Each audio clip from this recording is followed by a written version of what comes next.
Good morning, 6 a.m. on your Monday. Thanks for being with us here on CTV Morning Live. I'm Catherine Dow, in for Rochelle Lagasse today. We've got a lot on the go to kick off your day, your week, including our Ainsley McPhail is headed down to the Buehler Art Gallery.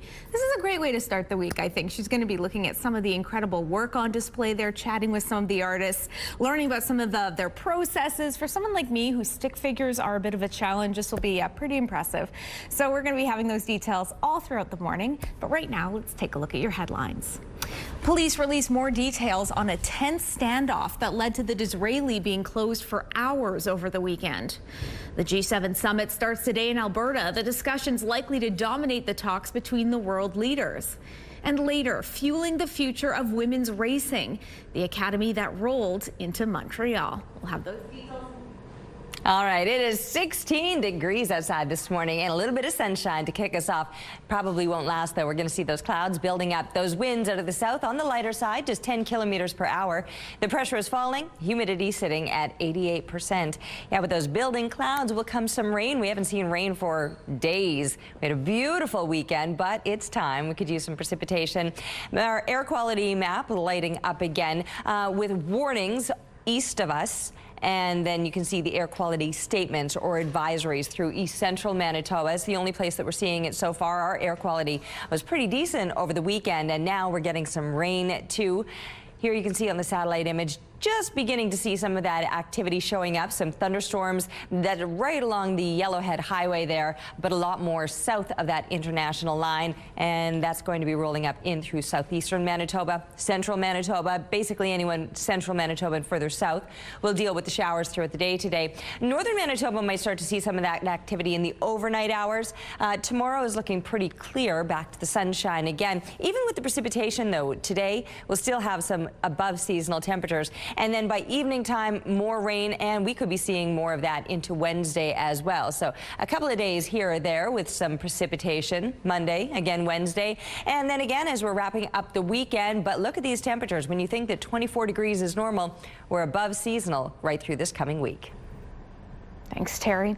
A man has been detained by the Winnipeg Police Service after a tense 10-hour standoff with police Saturday in North Point, Douglas.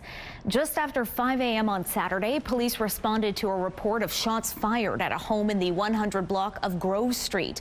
The man with the gun then ran under the Disraeli Bridge near Sutherland Avenue and refused to put the gun down. Over the course of this time, tactical response and crisis negotiators worked to communicate with this individual. The situation prompted officers to prohibit access to the area by vehicles, pedestrians, and waterway traffic on the Red River. A 36-year-old man who was violating his parole has been charged with several firearm-related offenses. No injuries were reported. The stage is set for a high-stakes G7 summit in Alberta. World leaders began arriving in Canada Sunday ahead of today's official opening. Conflict in the Middle East and trade wars will likely dominate discussions, while the Prime Minister's main focus may be to keep the group from falling apart. CTV's Rachel Aiello reports. Prime Minister Mark Carney touched down in Calgary, but before making his way to the Kananaskis Mountain Lodge where the G7 summit is happening, he met with two of the world leaders he invited to take part in the talks. Australia's Prime Minister, the strength of the ties between our countries are great, and South Africa's president. These meetings followed a first friendly face-to-face with UK Prime Minister Keir Starmer on Parliament Hill. I've learned a lot from the Prime Minister over the years. I'm a great admirer of his and the values that he's bringing to bear to his government and to internationally, particularly as we go to Kananaskis for the G7, are those that we will be promoting. The two agreed to advance a series of economic growth and security initiatives. With artificial intelligence a key focus for the summit, Starmer and Carney also met with the British-Canadian CEO of an AI company.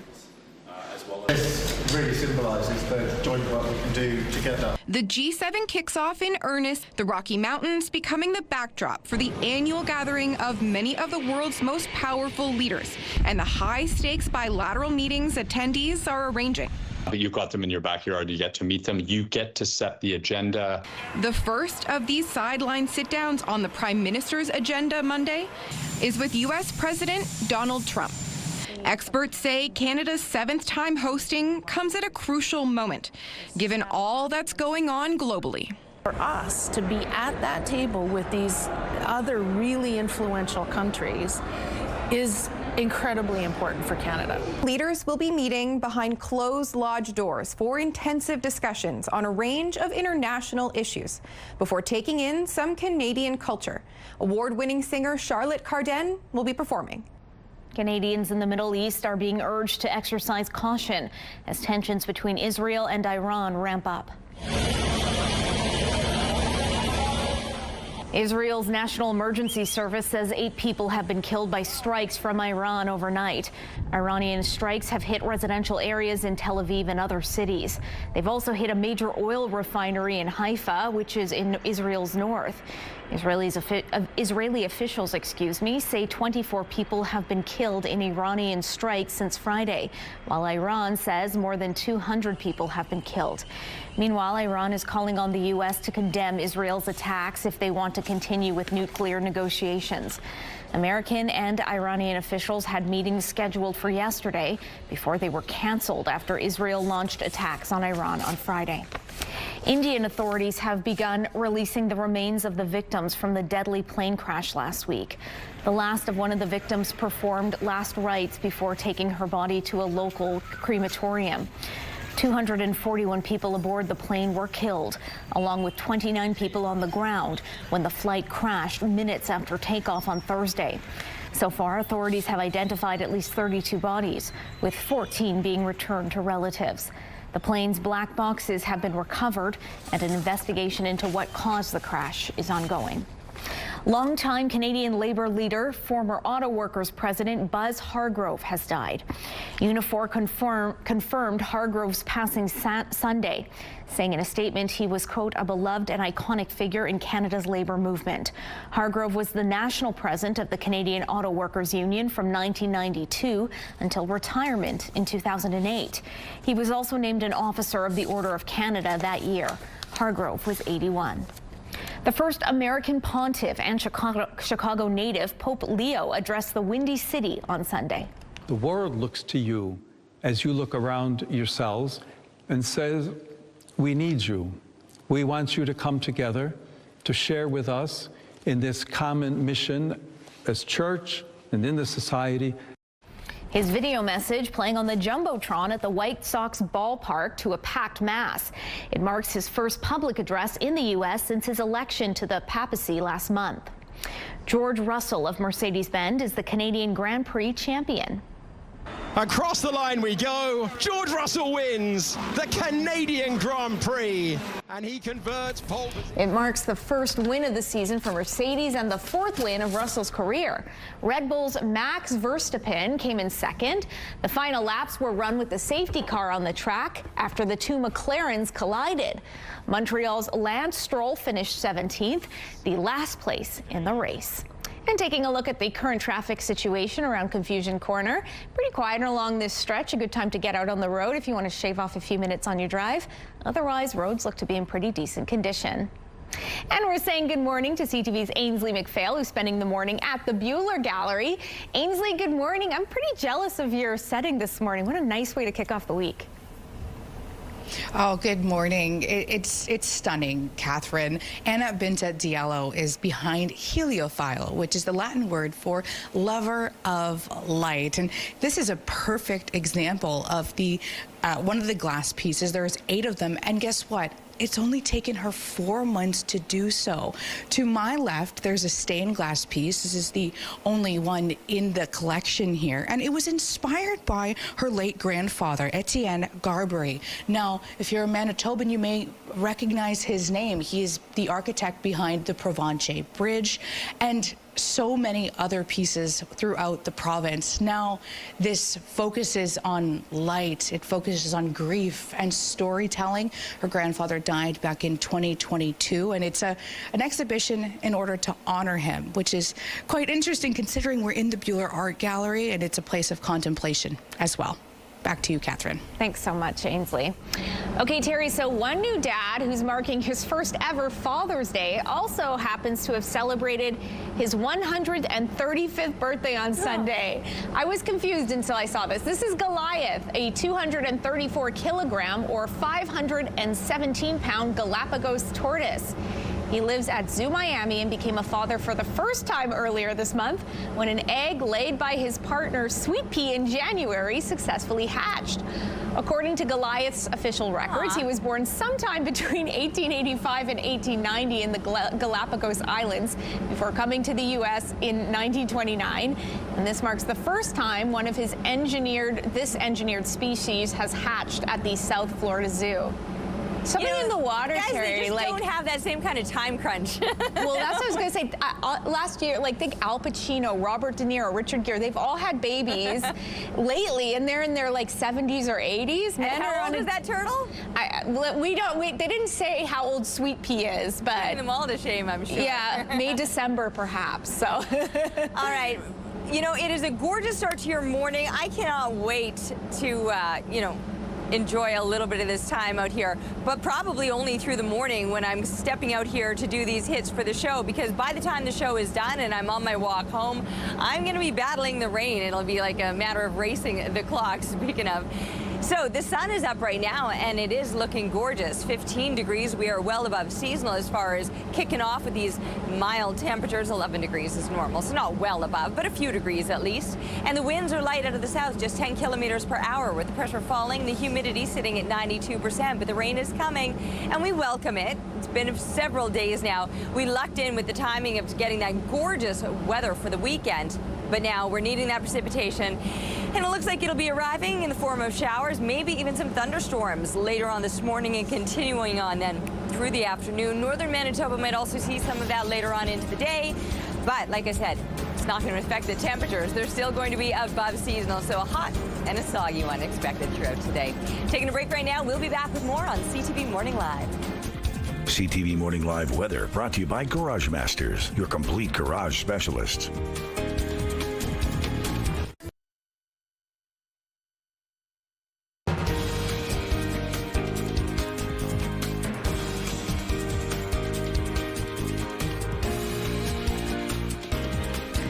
Outside on your Monday morning, it's 15 degrees, and right now it's 6:15.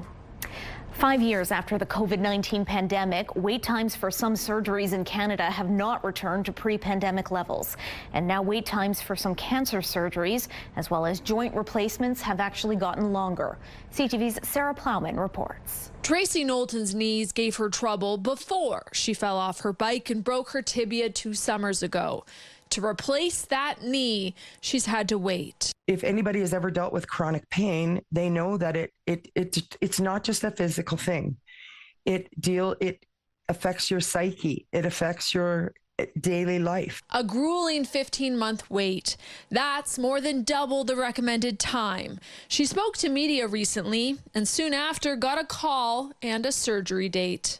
It hasn't been easy for me. I can't imagine how hard it is for other people. 5 years ago, the pandemic canceled and delayed surgeries, creating a backlog the Canadian Institute of Health Information says has been cleared.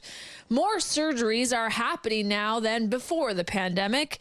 Despite this, Canadians are waiting longer for some procedures like knee and hip replacements and cancer surgeries. Because we're now also facing pressures from just the increasing needs of a growing and aging population, increasing medical complexity of patients, as well as health workforce shortages. She notes provinces have strategies to reduce wait times. The use of day surgeries or surgeries that don't require an overnight hospital stay. And this allows more patients who are eligible for procedures through day surgery to get their procedure hopefully sooner. Some orthopedic surgeons say the data supports what they're seeing, that doctors aren't keeping up with demand as the population grows and ages. Really, there are two ways to tackle it. There's a capacity side, which is, more physicians, specifically surgeons, more nurses, more beds, etc. And then there's the efficiency side, which is trying to make what we have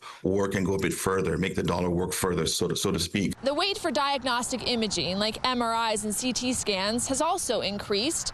According to the report, the wait for an MRI is now 15 days longer than it was 6 years ago. Sarah Plowman, CTV News, Fredericton. Nearly $2 million was raised over the weekend to fight cancer in Manitoba. Challenge for Life, an annual fundraising event for Cancer Care Manitoba Foundation, brought out over 1,000 participants to Assiniboine Park on Saturday. Participants committed to a personal fitness goal like a 20-kilometer walk or a 200-minute workout. It's very empowering to be on this side of things and just knowing that it's making such a big difference in not only like my life because I'm a survivor, but other people's lives and continuing that. Since 2008, Challenge for Life has raised more than $18 million to change lives. Heavy rainfall Sunday in Saskatchewan, but still no change to the number of wildfires burning in that province. Several areas were under a severe thunderstorm watch this weekend with strong winds, heavy rain, and even hail in the forecast. Despite the wet weather, 12 wildfires are still burning in the province, 4 of which are not contained. 6 communities remain under evacuation orders. And further west, officials say the wildfire burning near Squamish, British Columbia, appears to have stabilized. However, a state of local emergency remains in place. That fire is one of 93 burning through that province. The suspect in the shooting of 2 U.S. lawmakers and their spouses in Minnesota has been caught. Authorities had been waging a massive search for Vance Bolter for the last 2 days, ever since a state representative and her husband were found shot to death, and a Minnesota senator and his wife were wounded in a separate shooting. The suspect was arrested Sunday night in Minnesota. The governor had described the targeted shootings as politically motivated. Authorities say they received over 400 tips from the public, which aided them in the search for the suspected killer. Groups of protesters from all over the political spectrum all rallied at Calgary's City Hall on Sunday ahead of the G7. Homes, not drones! Homes, not drones! We want health care, no more warfare! We want health care, no more warfare! G7 organizers have set up a designated protest zone at Calgary's City Hall. Protesters there have advocated for Indigenous rights and water protection, as well as Kashmir and Palestinian issues. Thousands of runners gathered for the Manitoba Marathon Sunday morning, raising funds for those living with intellectual disabilities. The 47th annual event began at 7 a.m. at the University of Manitoba's Fort Garry campus, with participants able to partake in several events, including the 42.2-kilometer full marathon. About 12,000 runners came out to the course, which ended at Princess Auto Stadium. Caleb DeJong of Winnipeg had the best overall time, completing the full marathon in just under 3 hours. He shared what goes into winning a marathon. I imagine a lot of training. And taking a look at the current traffic situation, looks like a smooth drive here along Portage at Polo Park, a very quiet one. It's looking bright and sunny. Grab those shades if you're heading out. Looks to be relatively clear and easy drive ahead. CTV Morning Live Traffic brought to you by Mr. Lube Plus Tires. No appointment needed. There's a look now through your Bath Fitter Live Eye Bath Fitter, your bath and shower experts for more than 40 years. The clouds will be building up over the course of the morning, bringing a much-needed round of rain that'll be on tap for us later on this morning, probably continuing on through the afternoon. Temperature-wise, though, we're well above seasonal to kick things off this morning, with 11 being a normal low. We're starting out at 15, and everybody across southern Manitoba is in those low to mid-teens. A few places, Roblin, Dauphin, Gimli, coming in at 13 degrees. Most of us are mid-teens or even slightly above. We've got Sprague, even warmer yet, at 17 to kick off your Monday morning. For northern Manitoba, Thompson coming in at 5, Churchill 3, a little bit cooler in some places, but then there's others, especially here along this western border where you're already sitting in the double digits first thing this morning. There will likely be some precipitation here through central and southern Manitoba, and we're already seeing some thunderstorms showing up.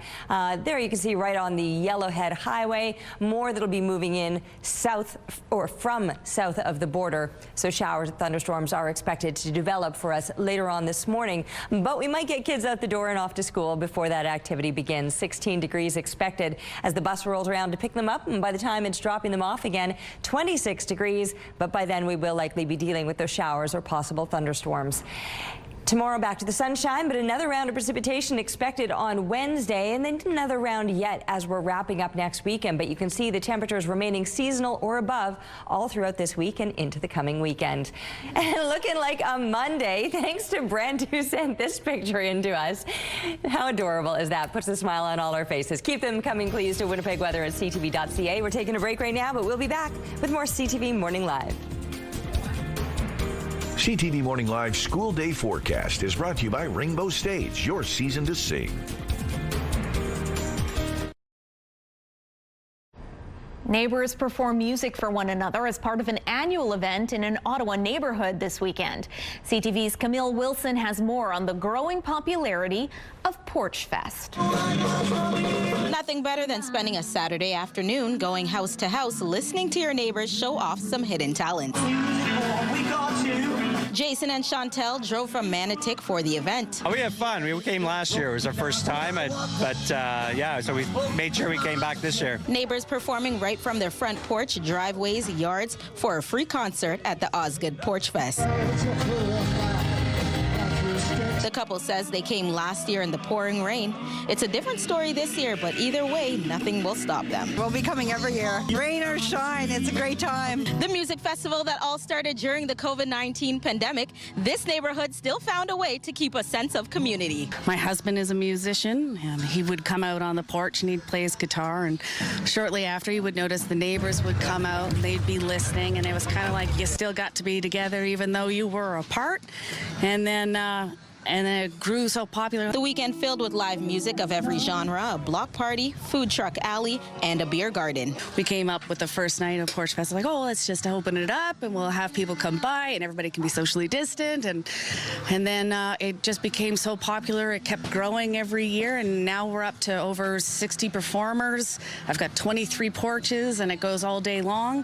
And now we're also all weekend. This is an awesome community event. All the kids would come and they would see the aerialist hanging upside down. Of course, they're interested in trying it out, so yeah, it was great. It's really great. It's something really nice because it's in our community, so it's close to home. Nice to just like walk around town and see everybody that you know. It's not only good fun, but also a time to support local talent. My uncle playing, so we follow him around all the time anyways. Camille Wilson, CTV News. Oh, coming up after the break, Ken is contemplative at the Buehler Art Gallery. We're going to be learning more on what they have on tap there. Hopefully, Ken will be back behind the camera in time for 6:38. Stay with us. CTV Morning Live is brought to you by Robin's Donuts, your favorite stop.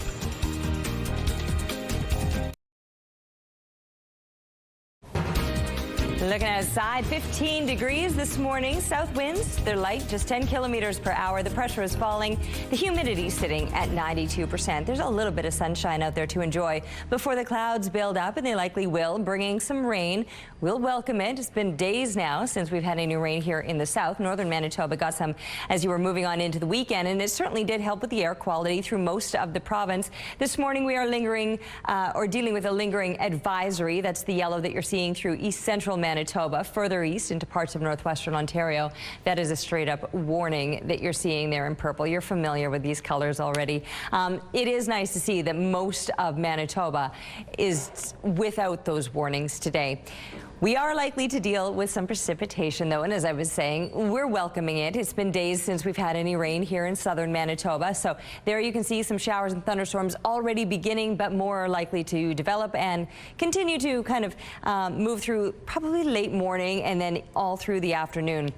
Heat, though, we're still going to be feeling that with an expected high of 26 degrees and north winds. Eventually, they'll be shifting up to about 20 kilometers per hour. Those winds remaining in place overnight, and that chance of showers or thunderstorms continuing. A mild night, though, at 14 degrees. Compare that to a seasonal low of 11. And normal daytime highs would be about 24. We're going to be slightly above it again tomorrow, not by much, but we'll take it. 25 degrees as the sunshine returns. Should be a pleasant day ahead of a next round of rain midweek. So Wednesday, another chance of showers or precipitation. Looking good as we're rolling on into the weekend, wrapping up the weekend with another round of showers. Thanks, Terry.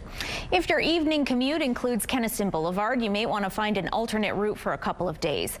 The City of Winnipeg will be closing lanes on the street from June 16th to 18th from Lowson Crescent to Rothwell Road. Starting this evening at 7 p.m., all southbound lanes will be closed until 6 a.m. tomorrow for street construction and maintenance at the rail line crossing near IKEA.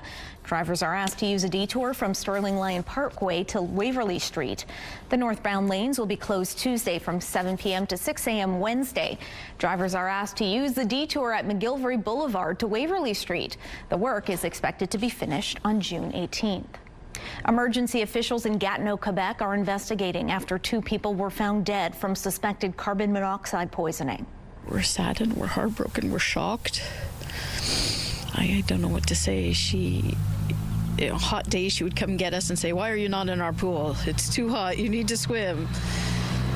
She's family. Neighbors say one of the victims lived alone. The Gatineau Fire Department got the call around 7 p.m. Saturday night. When they arrived, they found 2 people dead.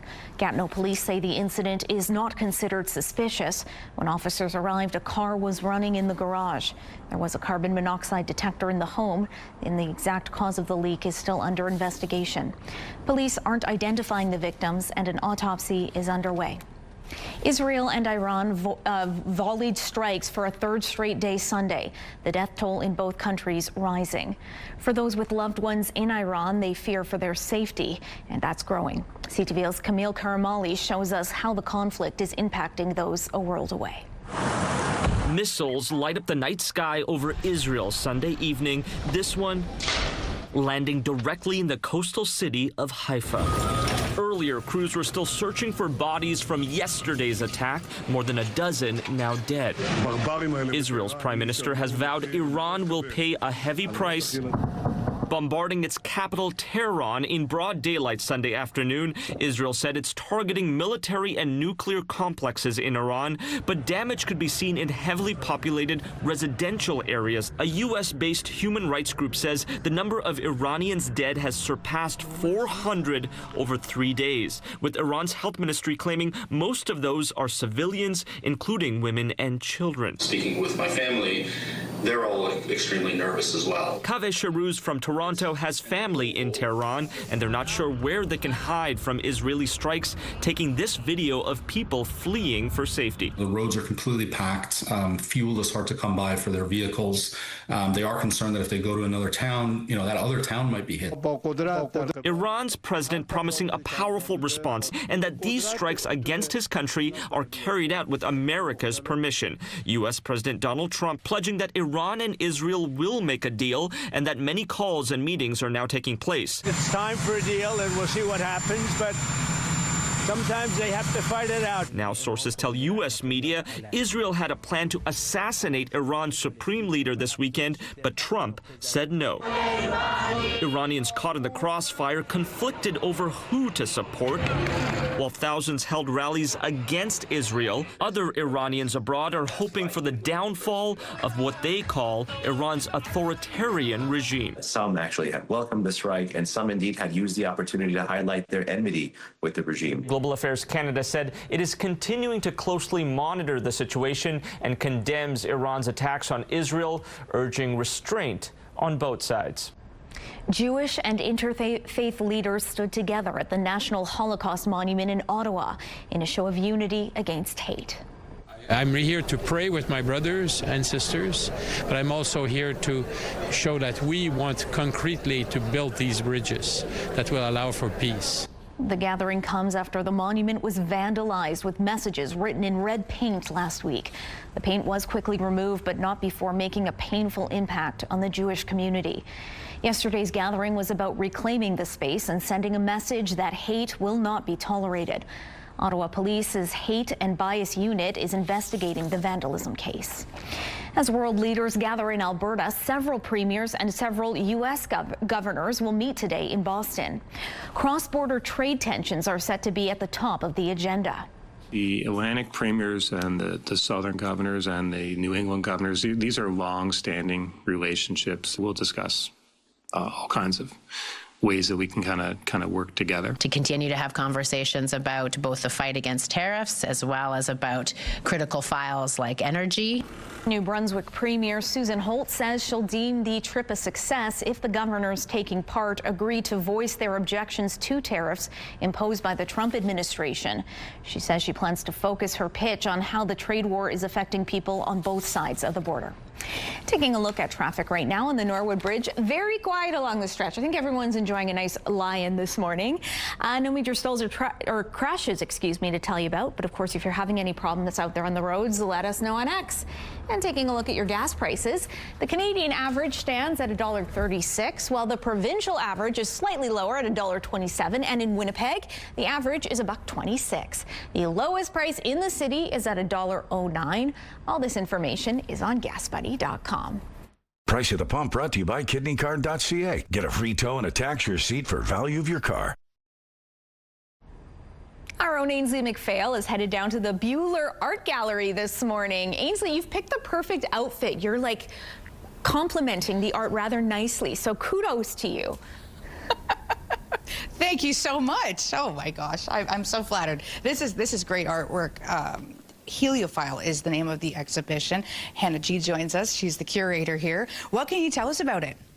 Well, I think that it's one of the most unique shows that's happening in the city at the moment because it's all stained glass and fused glass, which is a really unique medium for contemporary artists to work in. Speaking of the artist herself, just one who's created this, I couldn't believe when you told me it only took her 4 months. Yeah, it was a quick turnaround. I mean, it's been in her brain, kind of swishing around for about 3 years now, but the actual execution of the work, happened really quickly. Yeah. And when you talk about glass, as a non-art person, I would sit here and go, well, stained glass is beautiful, but there's a process for different pieces. I mean, even what we're looking at right now, you're going to have your own connotation to it. So kind of just describe and walk us through the variety. Sure.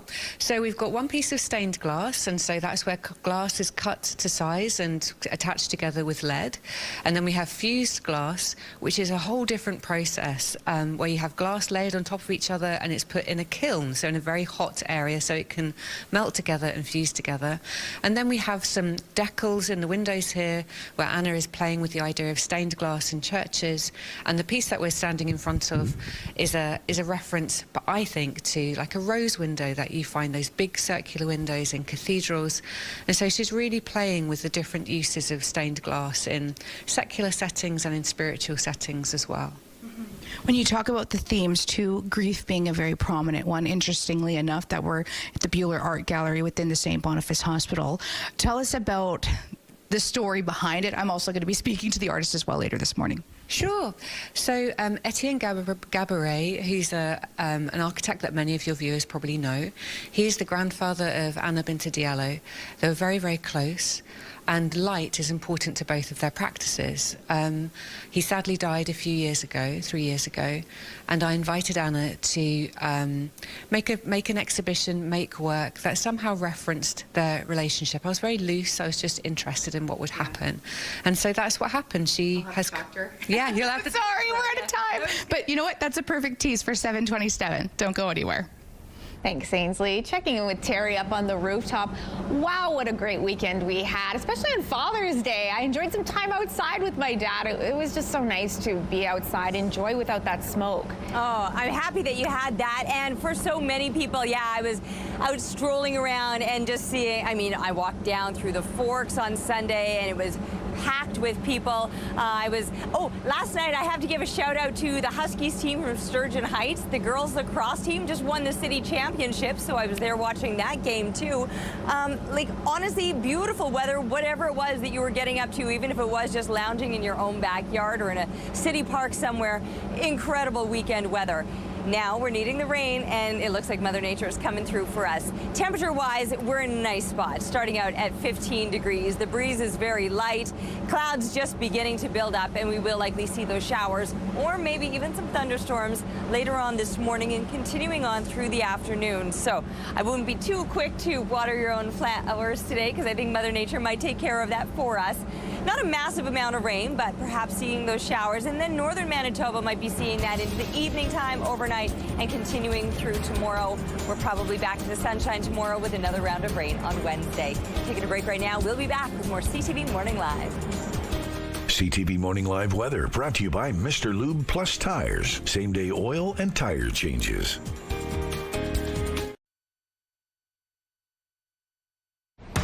Looking at the early markets, the Dow Jones jumping 195 points overnight. The NASDAQ and S&P index also trading higher. The loonie is up around 73.7 cents U.S. The Hang Seng added 168 points, and the Nikkei index gained 477 points. Welcome back. It is 6:45. The wildfire season is already on track to be one of the worst in this country, and the forecast for this summer isn't helping matters. CTV's Garrett Barry shows us how the next few months are shaping up to be hotter than normal right across the country. This is a sign of heat to come. Summer weather has broken out in St. John's, warm temperatures bringing afternoon picnics at this downtown park a few weeks earlier than expected. My wife was pregnant last year around this time, so the heat was ultra unbearable for her. So now that we have that behind us, we're just taking every opportunity to appreciate the nice weather. Well, we got a football, soccer ball, we got good company, and I think that's all you really need here at Berryman Park. Forecasters with Environment Canada say there's more on the way. They are nearly certain that this summer will be hotter than average in almost every single corner of the country. In some places, it might come as one major heat wave. In others, it could be recurring short warm spells or just a subtle, consistent warmth that pushes seasonal averages up, enough to nudge the stats, but not always noticeable. It's not all sunshine. More severe fire weather is on the horizon across the prairies. Tens of thousands have already been forced from their homes this year, and predictions show August could be a particularly punishing month, with warm and dry conditions combining to make fires more potent. What that indicates is not how likely a fire is to get started, but once there is ignition, how likely is the fire to become severe. That brings more unpredictability for the fires and potentially more smoke billowing across the country. You could see it this week as far east as St. John's. Health officials say that's something else to look out for this summer. Garrett Barry, CTV News, St. John's. Nearly $2 million was raised over the weekend to fight cancer in Manitoba. Challenge for Life, an annual fundraising event for Cancer Care Manitoba Foundation, brought out over 1,000 participants to Assiniboine Park on Saturday. Participants committed to a personal fitness goal like a 20-kilometer walk or a 200-minute workout. It's very empowering to be on this side of things and just knowing that it's making such a big difference in not only like my life because I'm a survivor, but other people's lives and continuing that. Since 2008, Challenge for Life has raised more than $18 million to change lives. There's a recall notice to warn you about concerning a baby toothbrush that was sold at Dollarama. Health Canada has issued a recall for the OraCare baby brush toothbrush, warning of a potential choking hazard. It says a manufacturing problem could cause the brush to break into pieces. If you have this item, you're urged to stop using it and return it to the store for a refund. Health Canada says Dollarama has received one consumer complaint, but there have been no choking incidents reported to date. Police fired tear gas to clear protesters in Los Angeles over the weekend as National Guard troops and Marines remain deployed in the city. The Trump administration ordered them in to help keep the peace after a wave of immigration raids prompted outrage. One California senator says people are being treated unfairly. If all the Trump administration was doing was truly focusing on dangerous, violent criminals, as they suggest, there would be no debate, there would be no disagreement. But we've seen story after story after story of hardworking women and men, maybe undocumented, but otherwise law-abiding, good people being subject to the terror that this immigration enforcement operations is subjecting the people to. I needed to speak up. I needed to try to get the information from the secretary that they've refused to provide in hearing after hearing. Democratic Senator Alex Padilla is referring to an incident on Thursday when he shouted questions during a press conference held by Homeland Security Secretary Kristi Noem. He was removed and briefly handcuffed. Federal officials say Secret Service thought he could be an attacker. Republicans, meanwhile, say it was right for Washington to send troops into LA. Unfortunately, you have mayors and governors in some places that won't allow police to maintain order. The next step is to call in the National Guard. And if the governor won't call in the National Guard, then the president has to federalize them. We always hope that the local police are allowed to do their job and have sufficient numbers to do their job to maintain order and protect innocent life and property. But if they can't or they're not allowed to, the National Guard has to be on scene to restore civil order. A U.S. judge last week ruled that command of the California National Guard should be handed back to its governor, but the decision was put on hold after the Trump administration appealed. This is almost a rite of passage for a police officer in Florida. This is why I'm not a police officer in Florida. So that's Officer Martinez got his first alligator call on duty last week. An alligator had wandered onto someone's property in Largo. For an officer from New York, this was not a regular day at work. Officer Martinez did take a turn holding the alligator, which was safely moved to another area. Not for me. And taking a look at the current traffic situation around McPhillips, starting to pick up a little bit here in terms of traffic volumes. It is sunny to start the day off, so grab the shades. Any issues on the streets, we want to hear from you. Let us know on X. Those things are quick, little gators. All right, 15 degrees outside this morning. Winds are on the lighter side out of the south. The pressure is falling and the humidity sitting at 92%. A little bit of sunshine now, but it'll be quickly disappearing throughout the day today as the clouds move in, bringing some rain, which we will welcome. It's been a very dry weekend, and my goodness, we really lucked in with gorgeous conditions all weekend long, perfectly timed out for all of your outdoor fun. But now we're needing the rain, and Mother Nature's coming through. And there you can see the most of the activity is still south of the international line, but there is a little bit of that moving through parts of southwestern Manitoba and just moving up along the Trans-Canada and now the Yellowhead highways as well. Up into northern Manitoba, clear, sunny conditions, a warm one too. Low to mid 20s are expected. Island Lake will be part of that central and further south who will be experiencing that bit of precipitation. Places like the Pas, Norway House, again, at that more central line, and anyone further south likely to deal with the precipitation, but anyone further north of that, it does look like it's going to be a clear and a warm one for you, perhaps around a precipitation moving in by overnight and into tomorrow. All through southern and central Manitoba, though, chance of showers, maybe even some thunderstorms. That should not say 3 degrees, that should say 23, the average temperature through southwestern Manitoba. We're looking to also be in those low to mid 20s, 26 expected here in Winnipeg today. And further east of us, it's going to be a warm one as well, but probably a little bit soggy with those showers and thunderstorms falling east of us too. Sunshine for tomorrow, but back to another round of rain midweek. All right, we're starting our day off with a visit from our friends at Virgin Radio 103.1. Chrissy, oh, I just see Chrissy, but I'm hearing some noise in the background. You guys had a busy I weekend, bet you're Chrissy. Hearing some noise in the background. Okay. One of the most celebrated signs of summer in Manitoba is the yard sale. And so we are having one. And it's not just any yard sale. This one's really cool. So we're giving you the heads up. It's happening this weekend. We're teaming up with Black Market Provisions. So if you've been, you know, they are just fantastic people. 550 Osborne is where you'll find them. South Osborne is actually having a huge sidewalk sale this Friday and Saturday. And on Saturday, we will be at Black Market Provisions in their parking lot for our brand new items only yard sale. Brand new items only yard sale is exactly what it sounds like. These are items that have been donated and they have never been used. So here we have LTI, we know him well. Google Home. What? A Google Home. Amazing. Ace Burpee.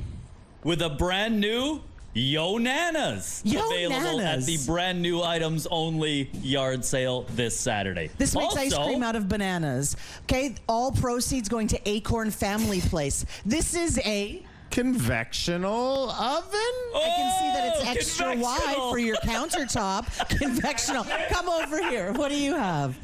Convection countertop oven? Okay. Oh. Enjoy high definition. How, Ace Burpee? With what? By watching things on this. Blu-ray disc playback. That's right. Full HD. Brand new. Never been opened. Okay. Fake news headlines. So we've got a whole bunch of board games here. Never been bored opened. again. And what else do we have? Oh. Blink Mini Security Cam. Still in the box. All these items are literally brand new. Yeah, and they'll so be this at our is yard just a sale. very small sampling of what we'll have this coming Saturday with Black Market Provisions. Chrissy, I think you have a future as very chaotic hosts on the Home Shopping Network. Thank you for that. It sounds like a fun event. Have a great week. Okay, the Canadian Grand Prix hosted its first F1 Academy this year. The initiative is aimed at fueling the future of women's racing. CTV's Matt Grillo reports. Sporting her maple leaf helmet, Canadian Nicole Havrda hits the track.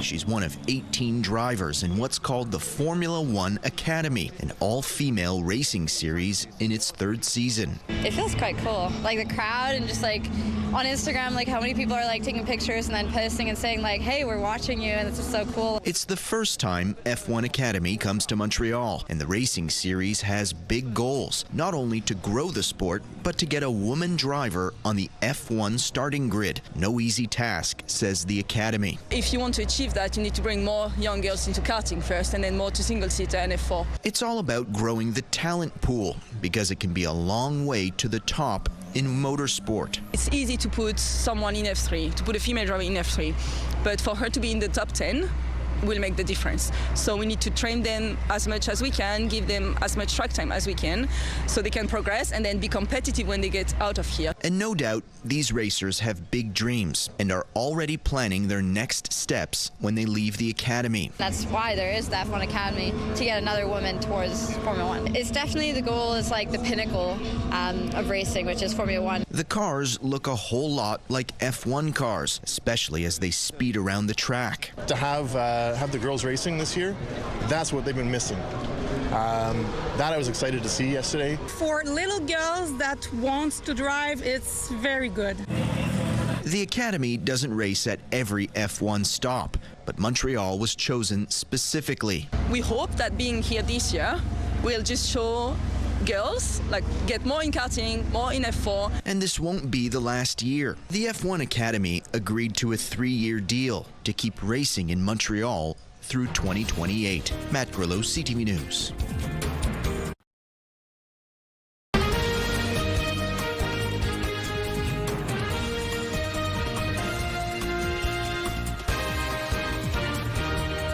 Good morning, 7 a.m. on Monday, June 16th. Thanks so much for waking up with us here on CTV Morning Live. I'm Catherine Dow in for Rochelle Legacy today.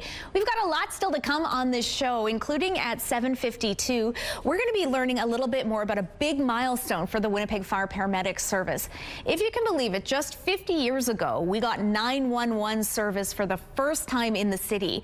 We're going to learn what that meant for us, and how it worked before that. I can't even kind of conceive of this, and also what's still to come as the service continues to provide life-saving work and skills to our city. So that's coming up at the end of this hour. Tons of news still to come. Right now, let's take a look at your headlines.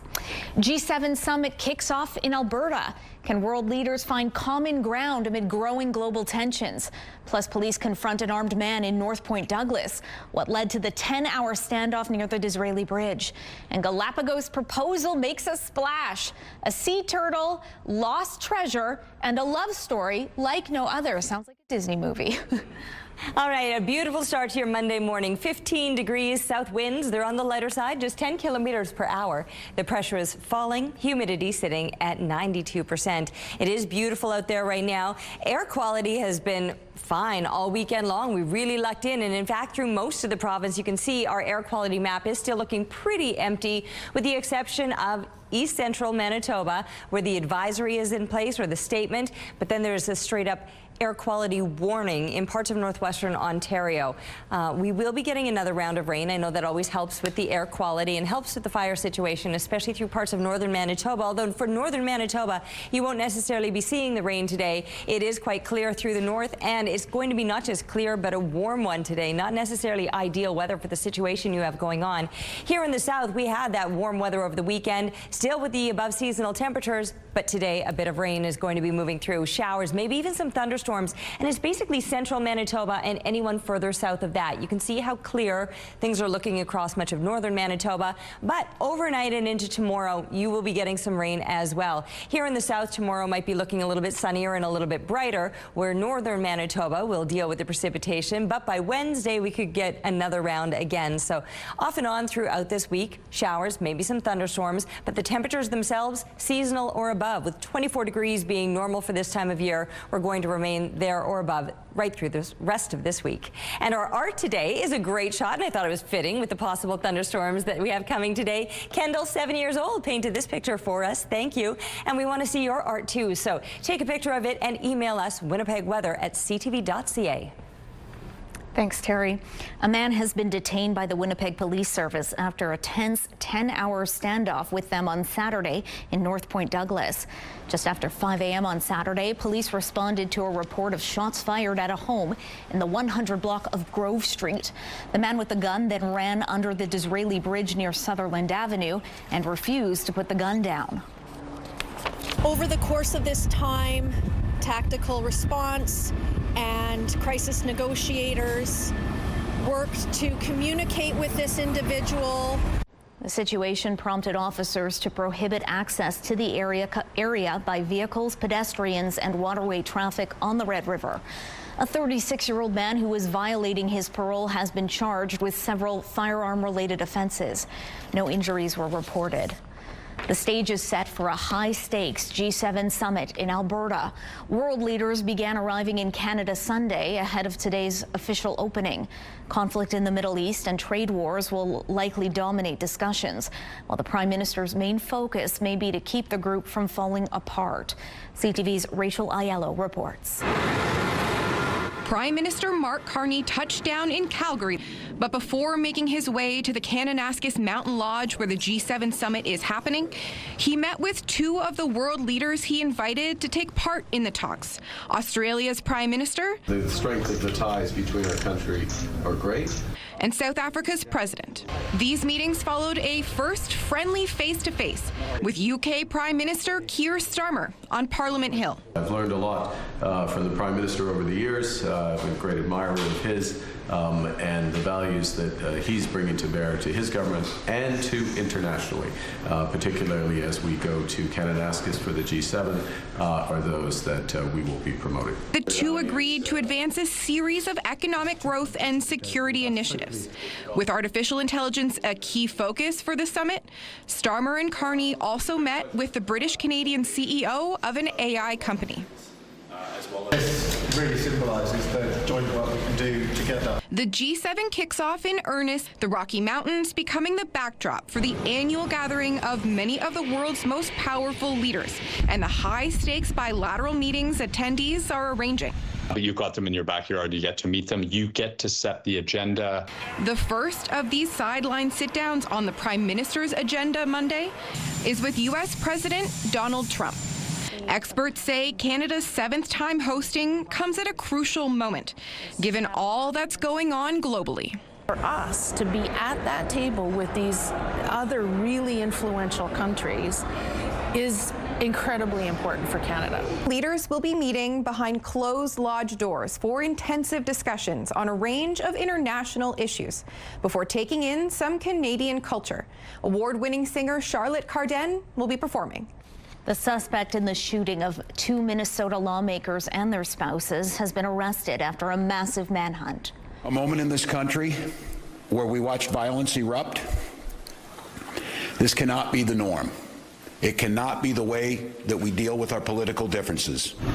Officials say the 2-day chase was the largest manhunt in Minnesota's history. The suspect, Vance Bolter, is charged with 2 counts of second-degree murder and 2 counts of attempted murder. State Representative Melissa Hortman and her husband Mark were shot and killed in their home in the early hours of Saturday morning.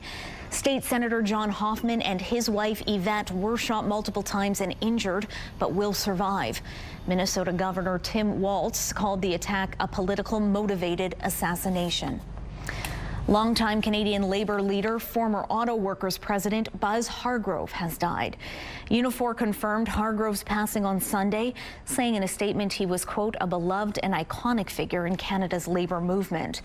Hargrove was the national president of the Canadian Auto Workers Union from 1992 until retirement in 2008.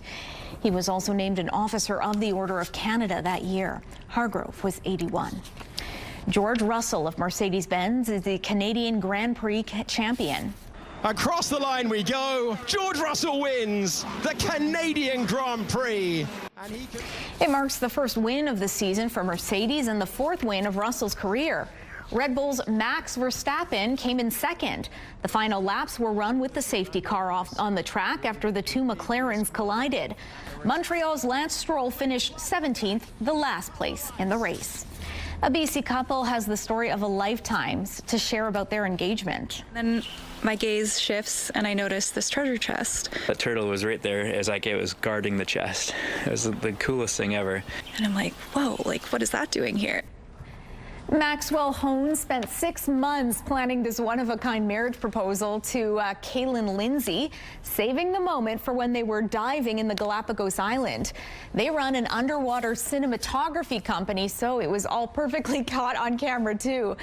Amazingly, everything went almost went wrong, rather. A strong current had moved the treasure chest he'd hidden, loaded with old pictures, a ring, and proposal letter.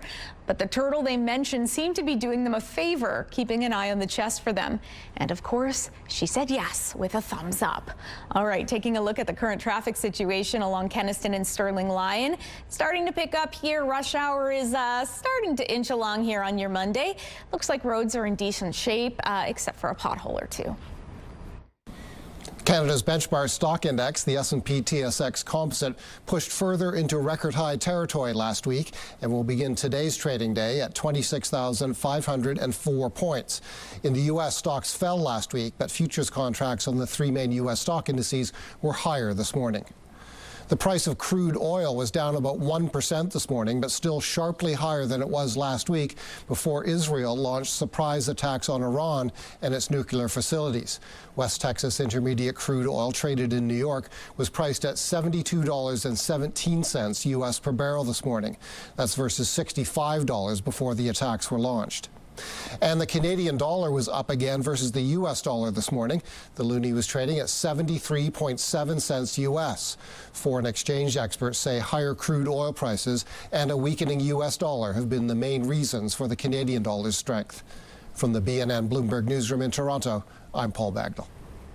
CTV's Ainsley McPhail is having an artistic, beautiful, aesthetic morning down at the Buhler Art Gallery.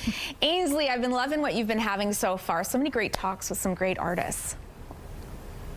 Yeah, and we're finally going to be chatting with the artist, Anna Binta Diallo. Heliophile is the name of this exhibition. It's taken her just 4 months to curate these glass pieces, one of which is stained glass. But look at the detail, look at the design. We're really focusing on light and color here and emotions of grief and loss, which is quite fitting given that we're in the Buhler Art Gallery inside of St. Boniface Hospital. If you look at this and how intricate it is and go, I simply can't do it myself, that is fair. However, they have a workshop coming up on the 25th for folks who are either in the hospital or members of the public, where you can create just one of the pieces and then take it home and perhaps put it in your window and create some fondness there. That's happening on the 25th. Our next segment, though, is chatting with the artist. Thanks so much, Ainsley. Okay, heading up to the rooftop. Terry, it looks lovely, but I understand it's maybe not a reflection of what's to come today. Perhaps not, but you're right. It is lovely this morning, and I would recommend kind of capitalizing on these gorgeous morning hours. There's some high humidity this morning. You can definitely feel that kind of heaviness to the air. But yes, precipitation is coming, which we're needing. Showers and thunderstorms probably later this morning. So if you do want to get outside, these morning hours would be perfect. 17 degrees is where we begin. And the winds are light to 6 clicks right now out of the south-southeast. The pressure falling, humidity sitting at 88%. The sun is shining, but there are some heavier clouds building up. It's not a bright blue sky, kind of has a bit of a whitewash with those clouds, and they'll only continue to stack up ahead of that possible precipitation with showers and thunderstorms all through central and southern Manitoba. But it's been days since we had the rain. Mother Nature coming through for us. Now, northern Manitoba is looking at clear conditions today and a warm one. Temperatures through northern Manitoba, low to mid-20s. You're likely to get some precipitation moving in overnight and through tomorrow. Tomorrow here in the south, we're looking at drier conditions, only to see another round of rain on Wednesday. So off and on throughout this week, the precipitation will appear. The seasonal or above seasonal temperatures will be lasting into the coming weekend. CTV Morning Live Weather is brought to you by Destination Dinner Stage, Manitoba's only musical dinner theater. Time now to check in with our question of the day. I mentioned we have Jazz Winnipeg coming up a little later on, chatting about what's to come at this year's festival, and it is festival season. So that got us thinking. We want to know from you, what is your favorite summertime festival or fair? Let us know. Text us your answer and your name to 10400 star, and we'll be recapping some of those answers coming up a little later on the show. The question of the day is brought to you by Sculptology, Winnipeg's first and only dual sculpting clinic.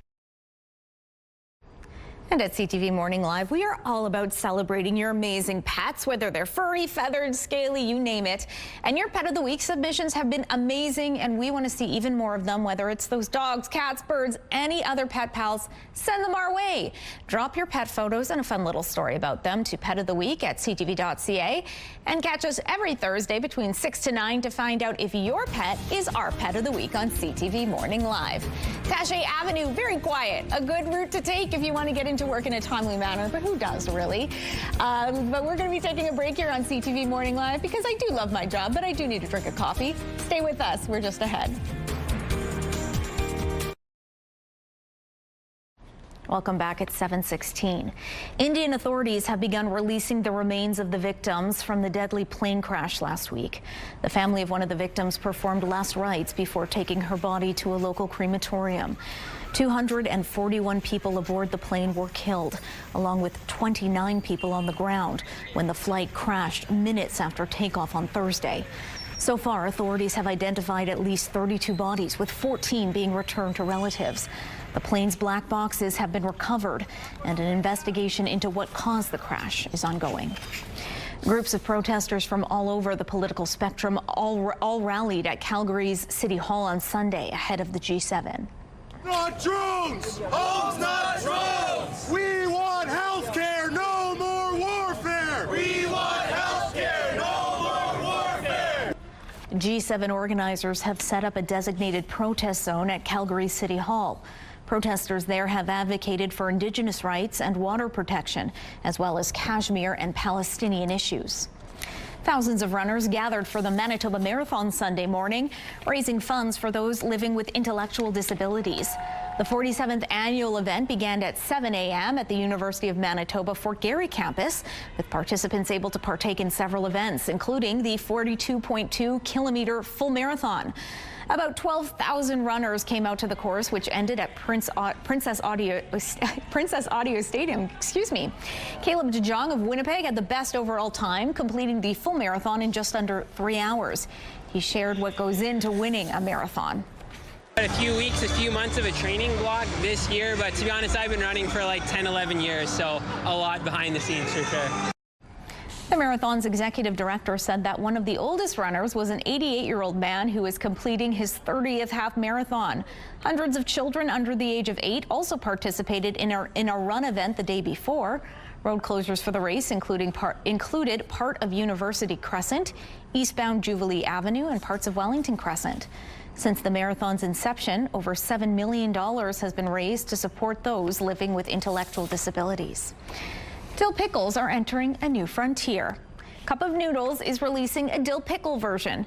They say, if you can believe it, this combines the flavors of noodles with the tangy and sour taste of pickles. This is just part of a recent trend of fast food restaurants and even beer and drink companies making pickled flavored products.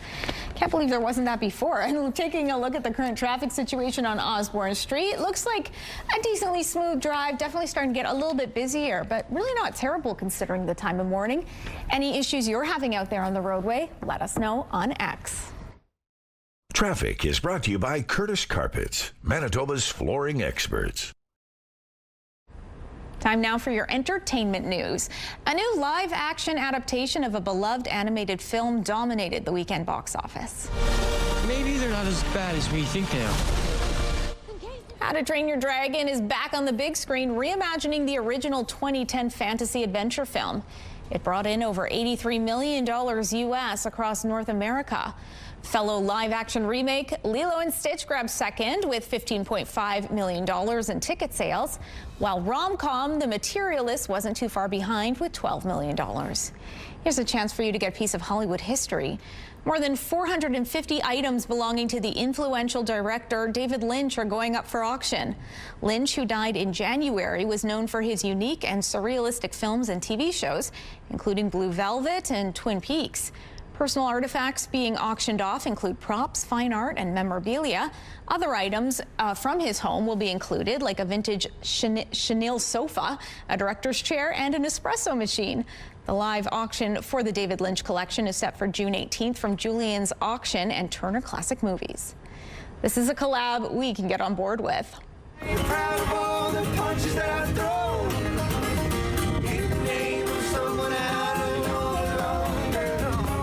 Noah Khan shared this video of him and Post Malone jamming out. Khan is strumming along to the 2022 hit song Dial Drunk.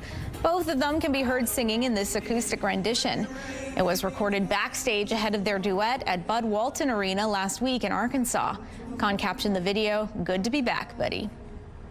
And start the week off with some great entertainment. American Ninja Warrior races in at 7, and Say Yes Chef at 9 is all right here tonight on CTV. Looking now through the Bath Fitter Live Eye Bath Fitter, your bath and shower experts for more than 40 years. A calm morning, if you will.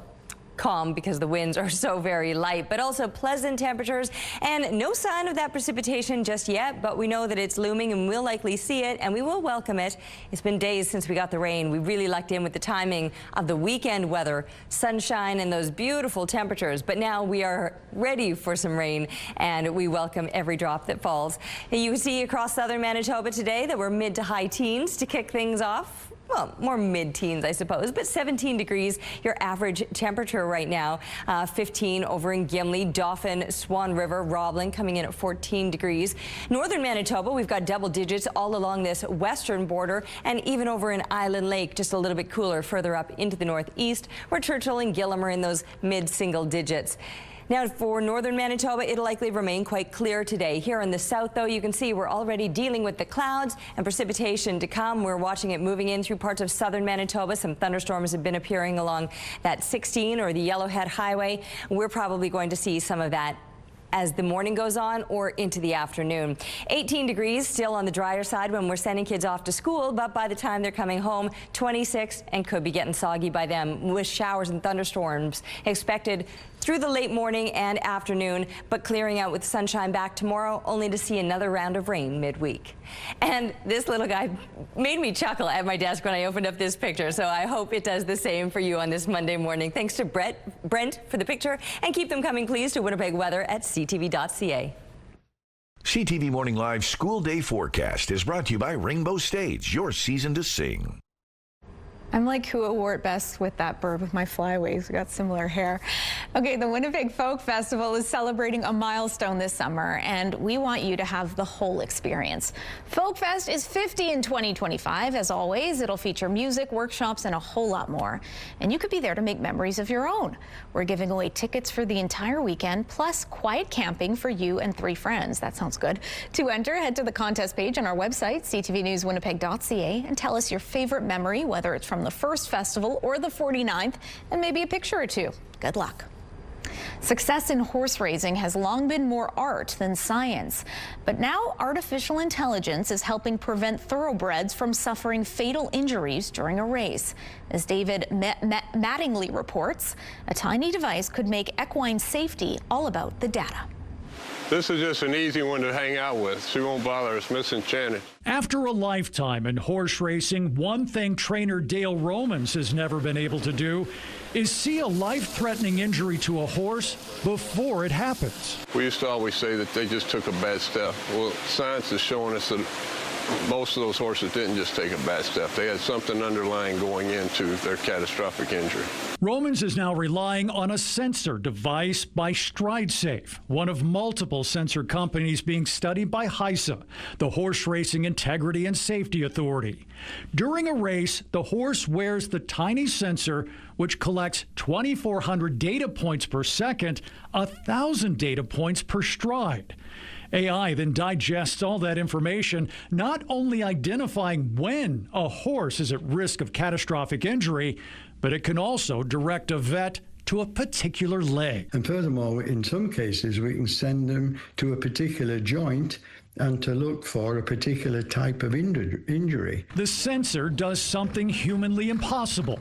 It examines a horse running at full speed, catching imperceptible variations in the horse's stride.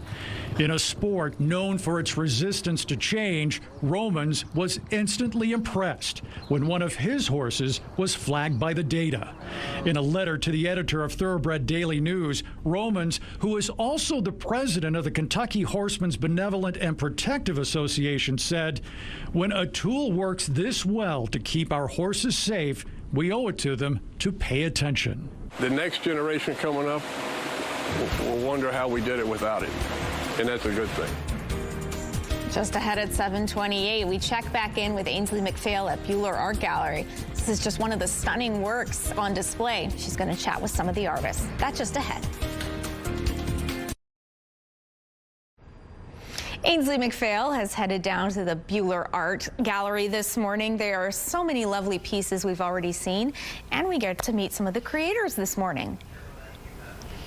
Anna Binta Diallo is the name of our artist, and Heliophile is the name of this fantastic exhibition. She joins me now, the creator of all of these 8 spectacular pieces. This one I was drawn to because it's just so large. It's almost as tall as we are. Tell us a little bit about it. Yeah, so this piece is a circular glass work that's inserted into this nice concrete base, and there's 2 figures that are laying down, either waking up from a nap or falling asleep or dreaming, and they're kind of sharing these clouds together on this glass work, and then we have this sort of half circle emitting rays of sunlight. And it's kind of the largest work in the show, and it's unique in how it's put together. Mm-hmm. Yeah. And as someone who with no art background, I'm even looking at it logistically going, how did you get that glass into this block? How did you, get it into the room? All of those questions.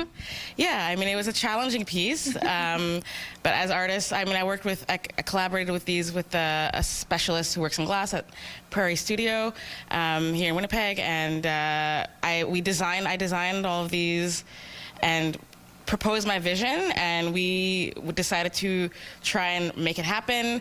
And there were some challenges along the way. As anything with art, you don't really know how things are going to end up, but this is what we ended up with. And yeah, getting into the room, that's a different story, I think. Mm-hmm. What do you want people to think and feel when they come into the Buehler Art Gallery, of course, located within St. Boniface Hospital? It's not just this, but the exhibition really does invoke different emotions. It's not all just this. Yeah, I think I'd like people to be to have a sense of curiosity, maybe, and being attracted to the different colors and the different shapes, and sort of put together their own idea of what the concept is, which is a very heliophile, which means the lover of light, being drawn to light. So having a time to maybe reflect on that. Yeah. Thank you so much. And I love the light, Catherine, but I think I'm going to just exit stage right, because this is some priceless artwork, and I am a very clumsy person. Back to you. All right, 17 degrees outside this morning. Last little bit of sunshine to enjoy before those heavier clouds move in. South-southeast winds are 6 kilometers per hour. The pressure is falling, and the humidity is sitting at 88%. Some sunshine, yes, but thankfully, none of that smoke. We actually got through an entire weekend with really good air quality, and that's still the case through most of the province, considering the situation that's going on, because we are still dealing very much so with those fires burning through parts of northern, north central, east central Manitoba. Now we do still have air quality well, the warning is the purple that we're seeing off to the east, but the yellow is still the advisory or the statement, so it's not necessarily ideal. We've got more rain coming through, and every time we get another round of precipitation, it certainly does help with the fire situation and the smoke situation. So here we go again to see that rain moving through southern Manitoba, where it's been a few days since we last saw it. Not just showers, but the possibility of some thunderstorms, and you can see that there's a lot more happening south of the international border, and that will be moving through parts of southeastern and northwestern Ontario. 26 degrees, that's where we're headed today, with that chance of showers or thunderstorms later this morning and through the afternoon. North winds light this morning. They'll shift out of the north and get to about 20 clicks, where they'll remain in place overnight as we drop down to 14. That chance of showers or thunderstorms continues overnight, but a mix of sun and cloud is expected for tomorrow, while northern Manitoba tomorrow will likely deal with the precipitation, and we'll see another round of rain by the middle of the week. Then sunshine to carry us on into the weekend, and could wrap up the weekend with another round of showers. Thank you, Terry. If your evening commute includes Kenaston Boulevard, you may want to find an alternate route for a couple of days. The City of Winnipeg will be closing lanes on the street from June 16th to 18th from Lawson Crescent to Rothwell Road. Starting tonight at 7 p.m., all southbound lanes will be closed until 6 a.m. tomorrow for street construction and maintenance at the rail line crossing near IKEA. Drivers are asked to use a detour from Sterling Lion Parkway to Waverly Street. The northbound lanes will be closed Tuesday from 7 p.m. to 6 a.m. on Wednesday. Drivers are asked to use the detour at McGillivray Boulevard to Waverly Street. The work is expected to be finished June 18th. Many manufacturers in this country are struggling under the weight of U.S. tariffs, but some Canadian alcohol companies are seeing a surge in business. CTV's Camille Karamali has more on the worries over U.S. brands returning to store shelves. Okay, this is where all the magic happens. That magic being this: honey wine made here with their help. That's all honey. At this farm just outside Toronto, Canadian made, and that's creating a lot of buzz. Year over year, the sales have doubled. I think more people are interested in trying local products. Here, it's not just these guys that have been working hard. Alcohol producers across the country have also been busy bees. Now with restricted amounts of American alcohol that are available, people are branching out and trying different things that are made locally. After the U.S. slapped tariffs on Canadian imports, Canada pushed back, banning American booze from government-run retailers in March, and that's already had a big impact. In April of last year, Canada imported roughly $53 million worth of American wine. This past April, though, that dropped around 95% to less than $3 million of U.S. wine crossing the border. But 3 months later, two provinces are lifting the ban. Alberta said it would start buying American alcohol in a renewed commitment to open and fair trade with the U.S. And Saskatchewan, with the premier saying it's about allowing more choice. There's still a 25% tariff Canada-wide on alcohol products imported from the U.S. But other provinces are holding firm on their bans. Ontario wineries say, unlike Alberta and Saskatchewan, Ontario is playing the long game, and that's the best approach since they're also seeing an enormous boost in sales. This is the one to go for that. Good news for this Ontario distillery that's been seeing a lot more customers lately. They're looking for authentic Canadian flavors, and they want to know it's made in Canada. The U.S. booze ban will likely be lifted across Canada at some point. Canadian companies, though, for now, are drinking in all the success while they can. Kamal Karamali, CTV News, Toronto. An 8-month-old baby was one of 3 people killed during a shooting in Utah. This happened during a festival in West Valley City, a suburb of Salt Lake City. Police say 2 groups got into an argument and a teen started shooting as officers approached.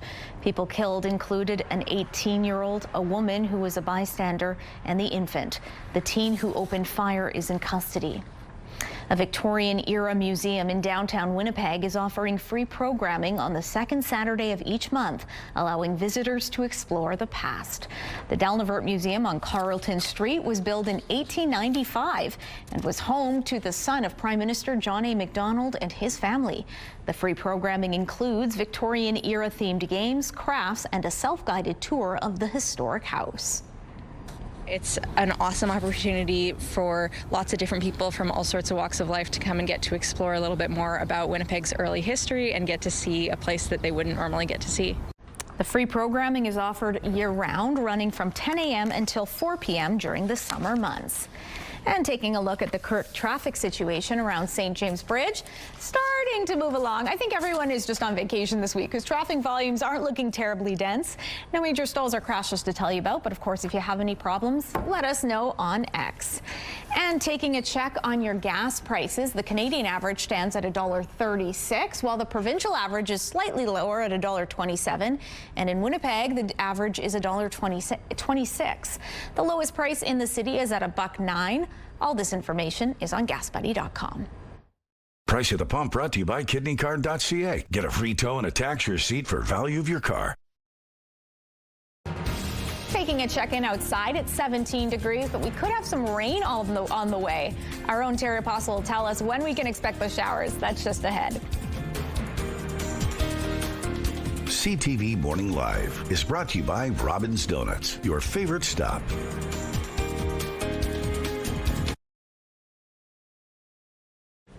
Taking a look outside this morning, it is a mild start to your morning, well above seasonal temperatures right now, sitting at 17 degrees. South-southeast winds, they're just 6 kilometers per hour.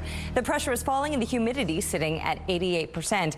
Mild, but a few extra clouds have already moved in, and it's just ahead of the precipitation that's still to come. You can see a little bit moving through parts of southwestern Manitoba. You can see a lot more south of the border. That's going to be moving through a lot more through areas just to the east of us, but Winnipeg will likely get clipped with some showers, maybe a thunderstorm. It's northern Manitoba that's just going to be soaking up the sunshine today.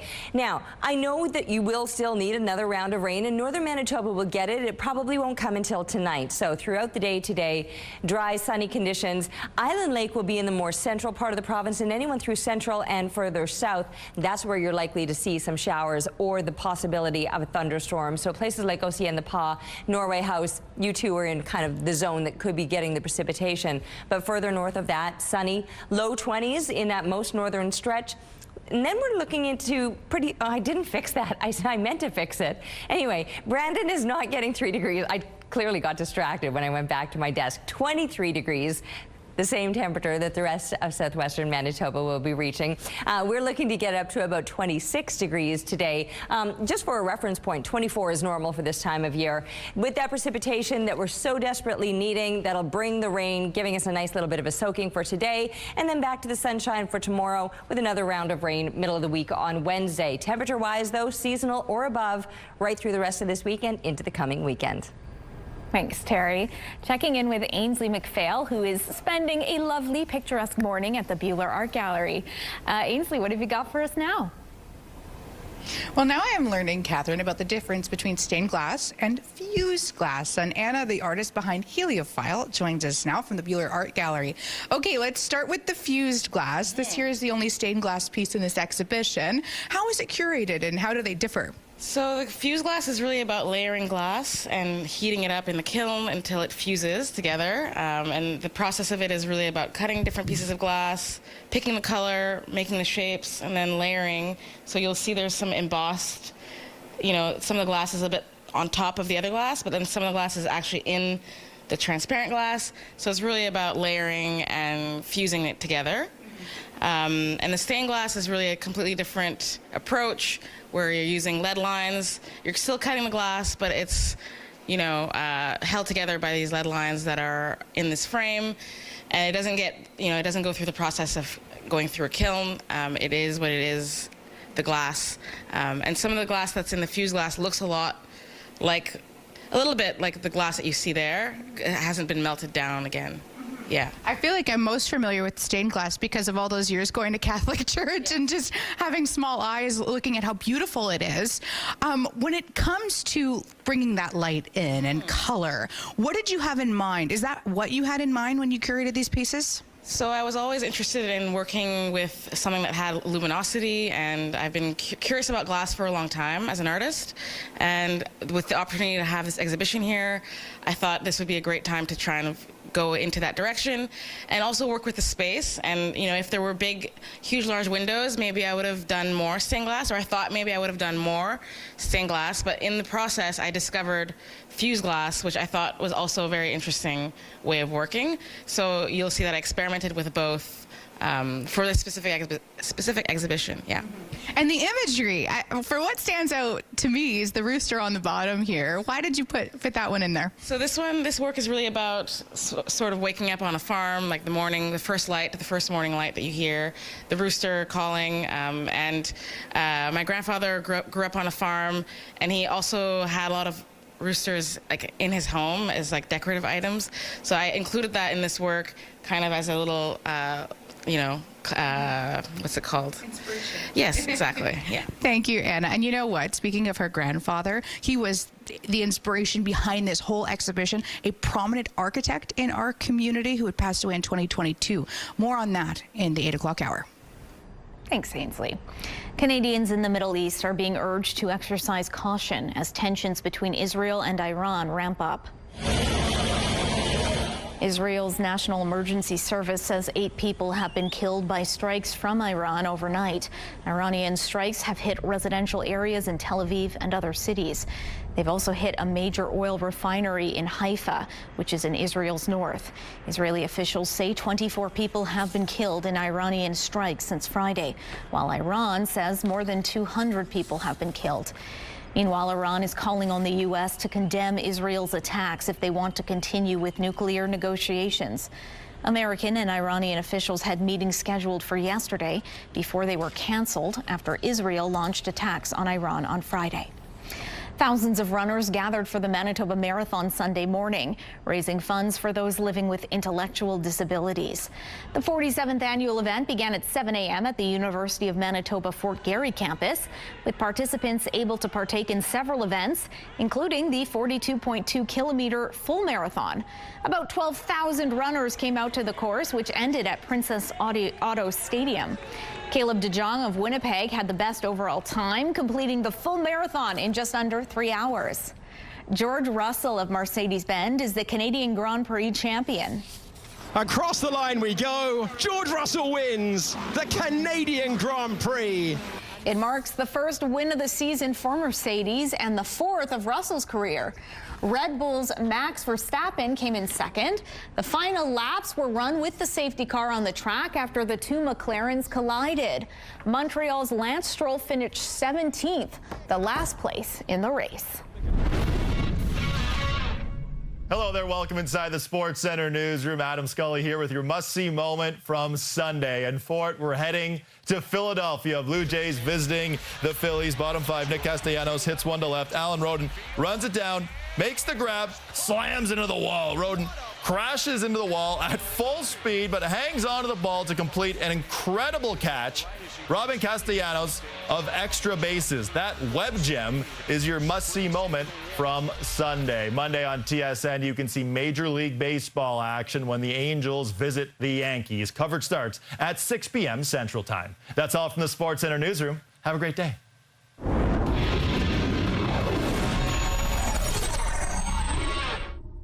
TSN Must-See Moments brought to you by Super Blinds and Draperies, your Hunter Douglas shade provider for over 40 years.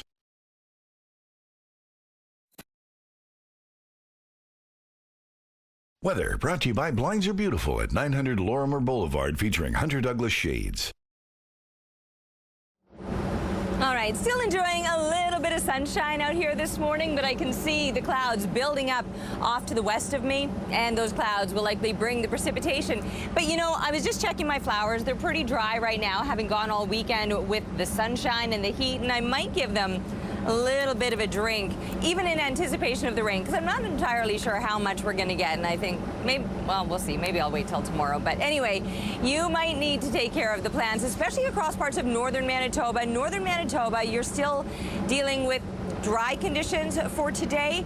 There will be another round of rain, probably overnight and through tomorrow, but today through northern Manitoba, it's just going to be sunny and pretty warm with the above seasonal temperatures. I will say, though, that the air quality has improved all around the province. The only warnings or statements left are through east central Manitoba, and another round of rain might help that situation further today. Showers, possible thunderstorms. That's what central and southern Manitoba will deal with today. We're at 17 degrees now, headed to a high of 26. This year marks a major milestone for emergency services in Winnipeg.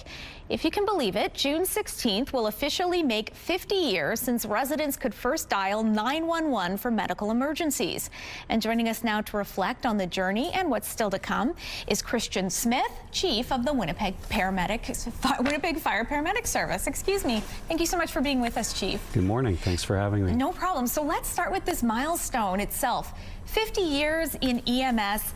I'm just curious kind of what you think has changed most with the service in those 50 years. How did that revolutionize what you do? There's so much that has changed over the past 50 years. You know, June, like you mentioned, June 16th, 1975 marked the first time residents could dial 911 and receive ambulance service from the city of Winnipeg. Prior to that, since 1911, the police service operated an ambulance, and then there was a number of private contractors in Winnipeg that were offering ambulance service. And back then, it really was about transport and transporting patients, most critically ill patients, to hospital. Over time, we've seen huge changes in the education, the training, the equipment, and overall the profession of paramedics in Manitoba and across Canada. Well, I just can't imagine life without this service. It feels incredibly necessary, of course, but what did it mean at the time for Winnipeg when 911 service was first introduced? I can't imagine the difference it made. So this was a huge step for Winnipeg. As I mentioned, there was a number of private contractors that were delivering ambulance service. It very much was a competition.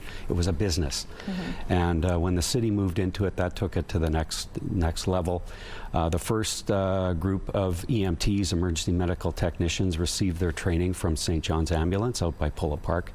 To this day, the picture of that graduating class of 24 still hangs on the walls at St. John's Ambulance. So in order for residents to call 911 and receive emergency medical response in a timely fashion, that was a huge step for Winnipeg.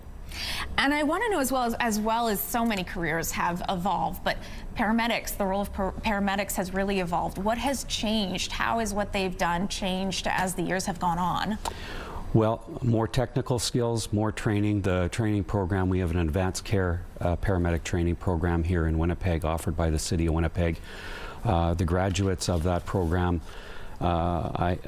little known fact, they score some of the highest scores of paramedics all across Canada every year. The medics graduating from that program score higher than any other paramedics across Canada. So that's a really great thing for us here in Winnipeg. No kidding. Something to be proud of for sure. I'm also curious, there's complexity of calls and training that has really changed. I'm wondering if you can talk about what kinds of cases that these very well-trained paramedics are responding to that maybe even 5 years ago they weren't being called to do. So we've always, you know, focused on and been responding to people that are having life-saving issues, cardiac issues, breathing issues. But within the last 5 to 10 years, big changes in terms of the drug crisis and the drugs that are out on the streets, not only in Winnipeg, but in major urban centers and rural centers all across Canada. And so this has put pressures on our systems, and you know, the paramedics and firefighters, 911 communications operators, they're being exposed to things that they never used to be exposed to in terms of the behaviors and like that occur with these types of patients that are consuming drugs. Just incredibly vital, complex work, and we have incredible men and women here in the city doing it. Thank you so much, Chief, for joining us and sharing a little bit about this anniversary. Thanks very much. Coming up at 8:06, we're heading back to the Buehler Art Gallery. Get a look at this work of art. Ainsley McPhail is going to be learning a little bit about what they do down there. Stay with us.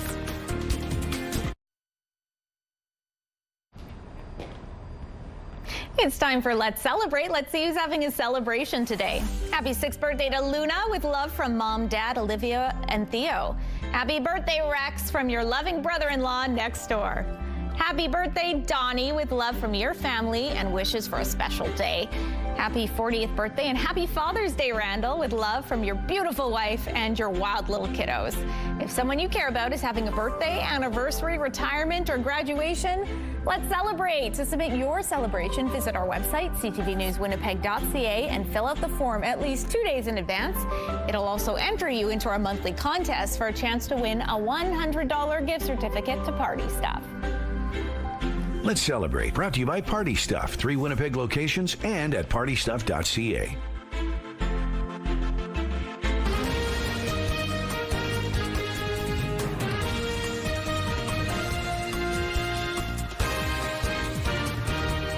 Good morning, 8 a.m. on your Mondays. Thanks for staying with us here on CTV Morning Live. I'm Catherine Dow in the chair today for Rochelle Legacy. We've got a packed final hour of the show. At 8:15, we're going to be getting a little sneak peek of the Winnipeg Jazz Festival. I feel like it's kind of the unofficial start to summer. We'll get a preview of the lineup. Then at 8:45, we're going to be chatting with the folks from Harvest Manitoba. We know food insecurity is at some critically rough numbers right now. Historic highs are being felt throughout the city, but the good news is there's a way we can all help. They're holding a food drive coming up a little later on. We'll have the details on just how big the need is and what you can do to help. Right now, though, here are your headlines. Incident in North Point Douglas. What led police to restrict access, even halting river traffic for much of Saturday? Summit spin-offs. Why businesses in Banff say the G7 will have immediate and some long-term benefits. And one family's commitment to stay together has them graduating together. That's from a university 10,000 kilometers from home. All right, outside this morning, it's 17 degrees with winds out of the south-southeast, 6 kilometers per hour. The pressure is falling, humidity sitting at 88%. Barely a breeze out there this morning, and air quality improves around the province, with most of the warnings still lifted after that rain that northern Manitoba experienced through the weekend. Now here in the south, it remained dry, but we're going to get our round of rain today. As far as the air quality statements go, the yellow has still been issued through parts of east central Manitoba, and then the more dire warning has been issued further east of us through parts of northwestern Ontario.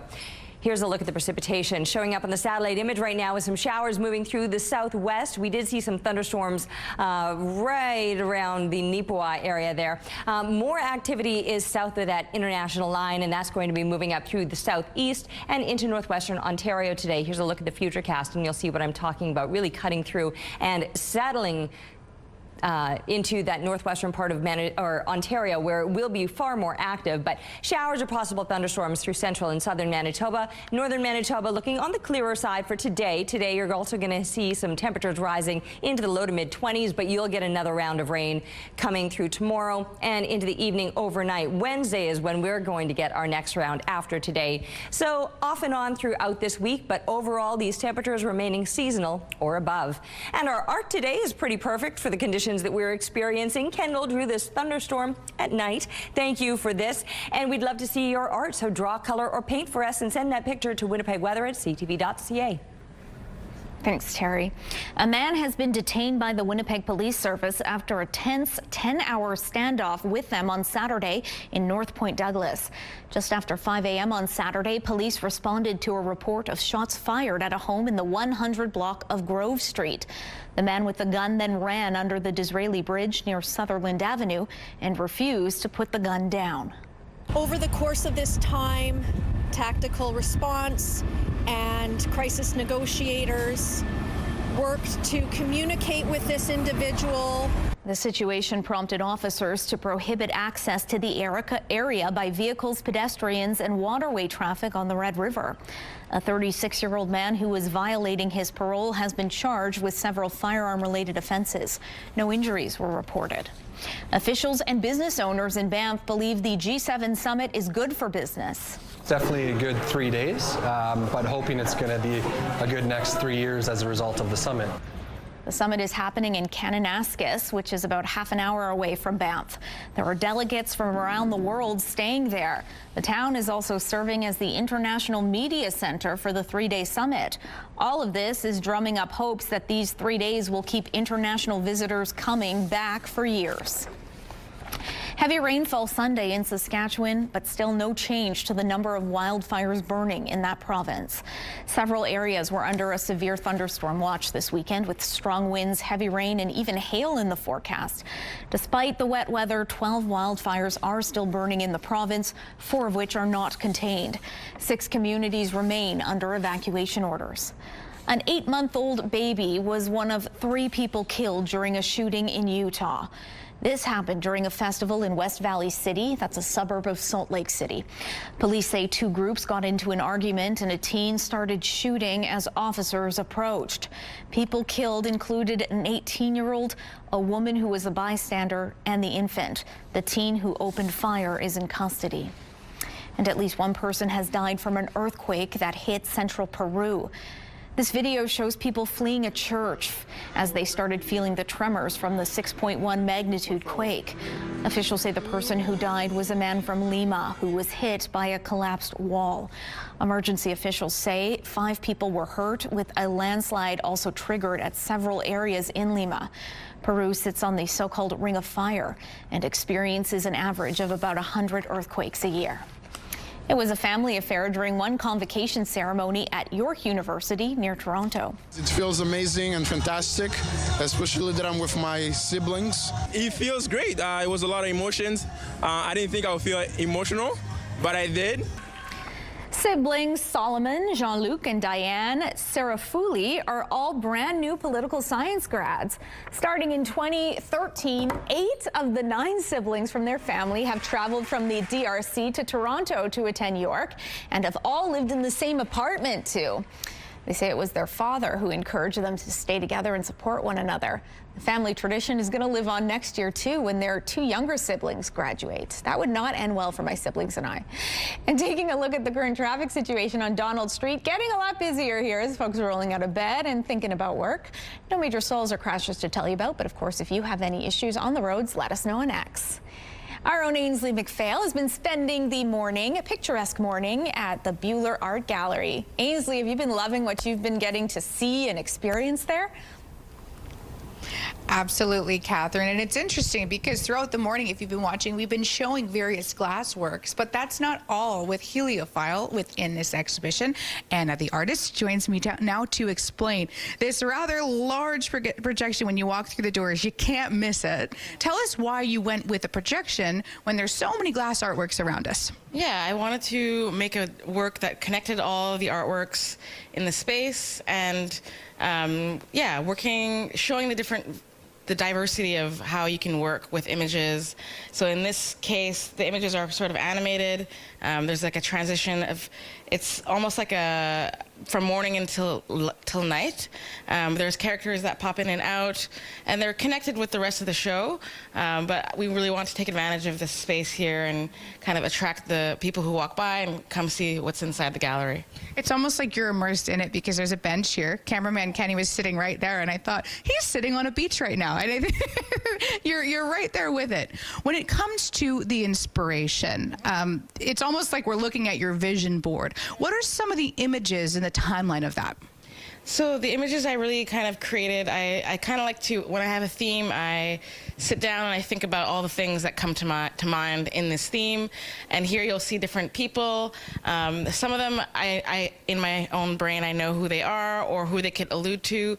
But I also want to leave it open enough that other people can also inject their own, maybe personal history into it.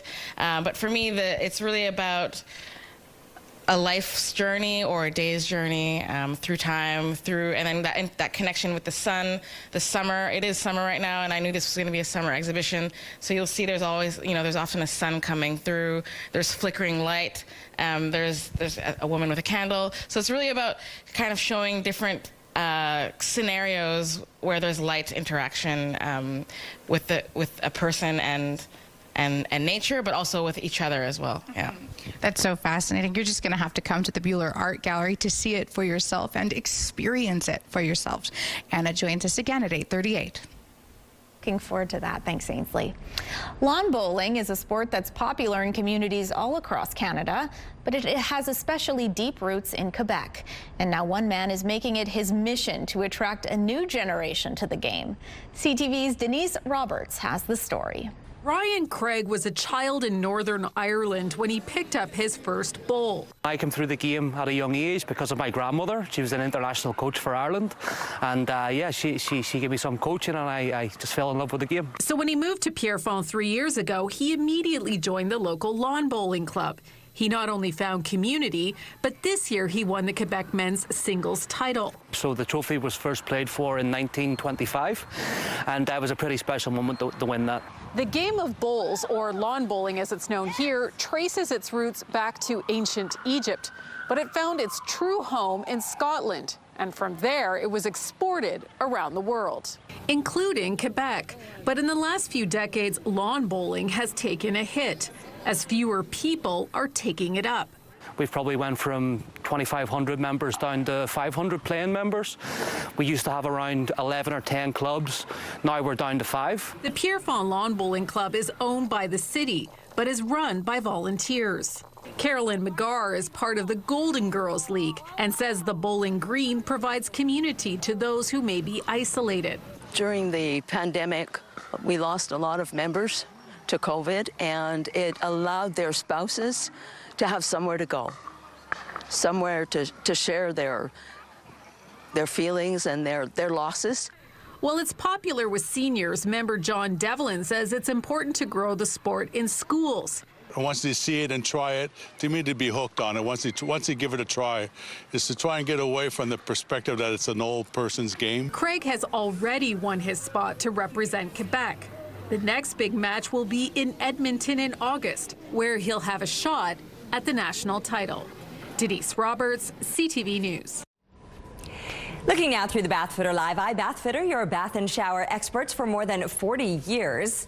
And we are seeing a few more clouds that have been stacking up over the course of the morning. Sunshine, you can still see it if you glance off to the east, but we will see those clouds continuously building with some precipitation on the way. We need it, though. We lucked in with gorgeous conditions all weekend long, and now a round of rain is exactly what we're in store for and exactly what we're needing. So the timing for that is good.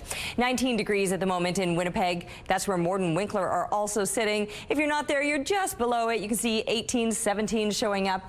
All of us now sitting in those mid to high teens across southern Manitoba. Northern Manitoba is making some gains as well, pushing up into those low to mid teens. And the only place that we're still seeing those single digits is in that very northeastern part of Manitoba. Mostly northern Manitoba will actually be in for clear, sunny conditions today. It's central and southern Manitoba where the heavier clouds will stack up, and we're already seeing some of that precipitation in areas just to the west of us. And there's a lot more south of the border. That's going to be pushing up with that threat of showers or thunderstorms later this morning and continuing through the day. But now, as we send kids off to school for one of the last few days, 19 degrees is where we're sitting, expecting to be around 26 by the time they're coming home again. However, the sunshine will be gone by then, and we'll likely be dealing with the showers or even possible thunderstorms throughout the afternoon. Winds will also be getting a little bit stronger and shifting through the day. Not an intense wind, though. About 20 clicks out of the north this afternoon. 26 today is slightly above seasonal, with 24 being normal for this time of year. And yes, we will likely see a bit of that precipitation with sunshine back again tomorrow. Another round of rain midweek, and then we've got dry conditions into the start of the weekend with another round of precipitation expected to wrap things up on Sunday. We're taking a break right now, but stick around. We'll be back in just a moment with more CTV Morning Live. CTV Morning Live School Day Forecast is brought to you by Rainbow Stage, your season to sing.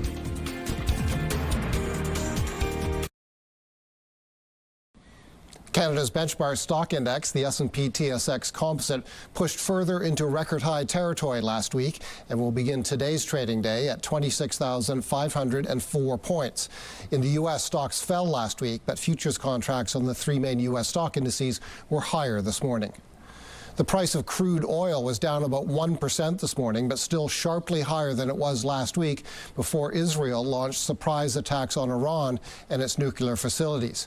West Texas Intermediate crude oil traded in New York was priced at $72.17 U.S. per barrel this morning. That's versus $65 before the attacks were launched. And the Canadian dollar was up again versus the U.S. dollar this morning. The loonie was trading at 73.7 cents U.S. Foreign exchange experts say higher crude oil prices and a weakening U.S. dollar have been the main reasons for the Canadian dollar's strength. From the BNN Bloomberg Newsroom in Toronto, I'm Paul Bagnall. The TD Winnipeg International Jazz Festival is back, and it is the ultimate summer kickoff. As this city's largest music event, it takes over the historic Exchange District and brings it to life with some incredible live performances. Joining us this morning to share details about what's on tap at this year's Jazz Fest, we have Angela Heck, Executive Director of Jazz Winnipeg, and Zachary Rushing, Director of Programming who's also going to be taking the stage at this year's fest. Thank you so much for being with us. Our pleasure. Yeah. Okay, I love this event. I got to confess right off the top. But for anyone who's never been, never had the pleasure, how would you kind of describe the energy, the vibe of it? It's a completely community-focused event. We have amazing acts, world-class acts on the Old Market Square stage every night from Tuesday to Saturday. But more than that, it's also just the joy of discovery. The kind of music that we are presenting is what keeps me going too. I always learn something new. I always find something great, and it's really exciting. And what makes this year stand out? I understand it's a bit of a special one, so. We've got some really exciting stuff happening. We're moving into a new venue this year, something really exciting to look forward to. We're in the new Des Hotels Concert Hall at the University of Manitoba for 3 shows. So we're expanding a bit of our geographical reach and exploring new venues. It's an exciting thing. Yeah. Great acoustics there. They know acoustics, so you'll be able to hear the music beautifully. And it's also our 35th anniversary. And your 35 years, right, of grooving together. Yeah. And Zachary, you're not just behind the scenes, you're also performing as well. So tell us about your performance, and it's kind of an ode to someone pretty special, I understand. Yeah, that's true. So this year we're running a small series within the festival called the Centennial Series, which is like some tribute shows in celebration of artists who would have turned 100 years old this year. Cool. One of them being the great Mel Torme. So my show is a particular tribute to Mel and all of his great swinging tunes, his great American songbook work, and so we're really looking forward to that. That sounds like a lot of fun. And of course, this festival, the music is amazing, but it's not just about music, it's about community as well. So how does it bring people together? What have you seen over the years? Well, the festival wouldn't exist without the volunteers, and they're really the driving force behind it. We have over 320 people already signed up, and they are the beating heart of the festival. I can honestly say we would not be here if it weren't for that. So that really brings that community together. The fact that we do animate downtown Winnipeg with the Old Market Square shows is also really great. So really encouraging people to come down, and of course buying tickets. I mean, we've got 18-time Grammy Award winner on stage opening up tomorrow night, Bela Fleck and his trio. And I mean, an 18-time Grammy Award. Just 18? Just 18. I know. Underachiever. What are they up to? Come on, let's get to work. Yeah. You mentioned a really neat, it's obviously very incredibly local, but you mentioned a really neat trip that you had taken as well, and it's kind of, you're hoping to bring some of that back here. Tell me about that. Jazz Winnipeg's obviously mostly around the Jazz Festival, but we are also actively trying to develop our local talent here, and we had the privilege of taking 7 artists from Manitoba to the largest jazz market in Europe just this past April. So it was really a way for the local talent that we have here to be showcased and really get out into the global market. That's really neat. And so it's fun, and it can be late night and all those things, but you've also got some great family-friendly events, some free events. Can you guys give me a bit of a preview to that? Absolutely. So we've got free music happening every day from Tuesday to Saturday at Old Market Square. It's for all ages. It's family-friendly. You can bring all of your friends, your dog, come down to Old Market Square and enjoy the music. That starts at 4:30. 4:30? Oh, that'll be a fun one. And I don't know if this is like asking someone to pick a favorite child, but do either of you have a favorite or like an event you're most looking forward to, a certain act or? Absolutely, yes. So on Saturday at the Des Hotels Concert Hall, an amazing duo is coming, a world-class singer named Jimmy Harrod, who many will know from touring with Pink Martini for many years. He's playing with a jazz piano player named George Colligan, who used to teach at the U of M here, a bit of a homecoming for him, a new concert hall at his old school. So that's the show I think I'm most looking forward to. He's America's Got Talent. Yeah, he was an America's Got Talent finalist, Golden Buzzer Award winner, like just truly wonderful singing and piano playing. Excited to see it in that space. How about you? Can you name one? I'm actually looking forward to Euro Night at the Fort Garry Hotel. There's going to be some great European jazz there, and it's quite diverse, but really fun. It's like the perfect venue for it, too. All right, well, thank you so much both for being with us. We'll have a link on our website for folks who want to get tickets. And yeah, all the best and enjoy Jazz Fest, and congrats on 35 years. Thanks so much. Thanks. Yeah, and it looks like we've got some good weather for Jazz Fest as well, with temperatures seasonal or maybe even slightly above at times. And this morning we're kicking it off with at least a little bit of sunshine, although we are likely to see some showers or maybe even some thunderstorms rolling through later on this morning and continuing through the afternoon. 19 degrees though, it is mild out here and barely a breeze, just a south-southeast wind, 10 kilometers per hour. The pressure is falling and the humidity sitting at 82%. And yes, the sunshine will eventually probably slip behind the clouds that I've been watching build up off to the west. And that chance of showers or thunderstorms, we will welcome it. We had really nice weather over the weekend. It was sunny, it was hot, it was dry, and now we are needing that rain, and it looks like it's going to move through central and southern Manitoba today. But for northern Manitoba, you're in the clear as far as precipitation goes. However, you did get some precipitation over the weekend, and as a result, air quality is looking pretty decent around the province. There are just some statements issued through east central Manitoba and some warnings issued further east through parts of northwestern Ontario. But another round of precipitation moving through today could certainly help that situation along. So things might get a little bit soggy today, but still remaining mild. A high of 26 degrees is what we're looking at today. 24 is in fact normal for this time of year. And while today we'll get the rain, it's back to sunshine for tomorrow, while northern Manitoba gets the sunshine today and a round of rain on tap tomorrow. And this little guy makes me chuckle every time we show him here on the screen. Thanks to Brent who snapped this picture and sent it in to us for our Monday morning. Yeah, it does look like a Monday, doesn't it? Keep the pictures coming, please, to Winnipeg Weather at ctv.ca. CTV Morning Live Weather brought to you by ABC Fire and Safety, your CO2 refill store. The Winnipeg Sea Bears season continues, and we want you to be a part of the action. The Sea Bears will hit the court against the Scarborough Shooting Stars on June 27th, so if you want to be in the stands, we've got the contest for you. CTV Morning Live is giving away a family pack of 4 tickets to the game. Head over to our website, ctvnewswinnipeg.ca, hit our contest page for all the entry details. Don't miss your shot. Are your severe menopause symptoms linked to a higher risk of dementia? Researchers say it is possible. ABC's Christiane Cordero explains. Women who report having a bad experience during menopause appear to be more likely to have symptoms and behaviors associated with the early stages of dementia. Menopause is a normal part of aging, experienced by every woman. Some women have few, if any, symptoms, while others may have hot flashes, moodiness, irritability, and difficulty sleeping. If your symptoms are so severe that you start experiencing memory loss that interferes with daily life, difficulty concentrating and finding words, or strong mood changes, it's a good idea to check in with your doctor. For now, researchers aren't sure if treating menopause symptoms will lower your risk for dementia, but the CDC says you can follow these healthy habits to ease them. Staying active and eating a healthy diet, maintaining social connections, and managing your stress, limiting the amount of alcohol you drink, and avoiding smoking can also help too. Hormone replacement therapy can be an effective option for some women, but it's not for everyone, and other medications also exist. CTV Morning Live is brought to you by Robin's Donuts, your favorite stop.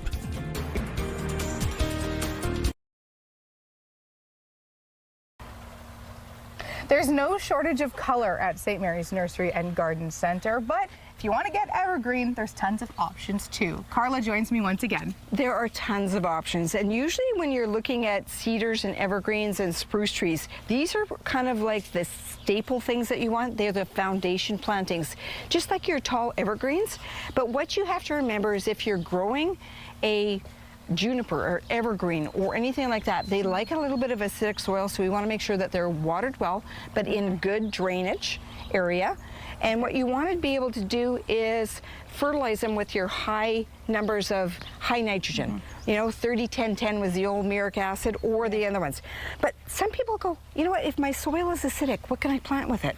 Well, if you're looking for acidic plants, you're looking for your dogwoods, but probably my number one go-to, and we saw it previously on another show where we saw the hydrangea that was in there. The hydrangea, the range is immense. So we look at all the different shapes. We've seen this one before that was on it with the, not the ball-shaped hydrangea, just to say it, there's the conical type style. Now, I put one of these here to show you the difference.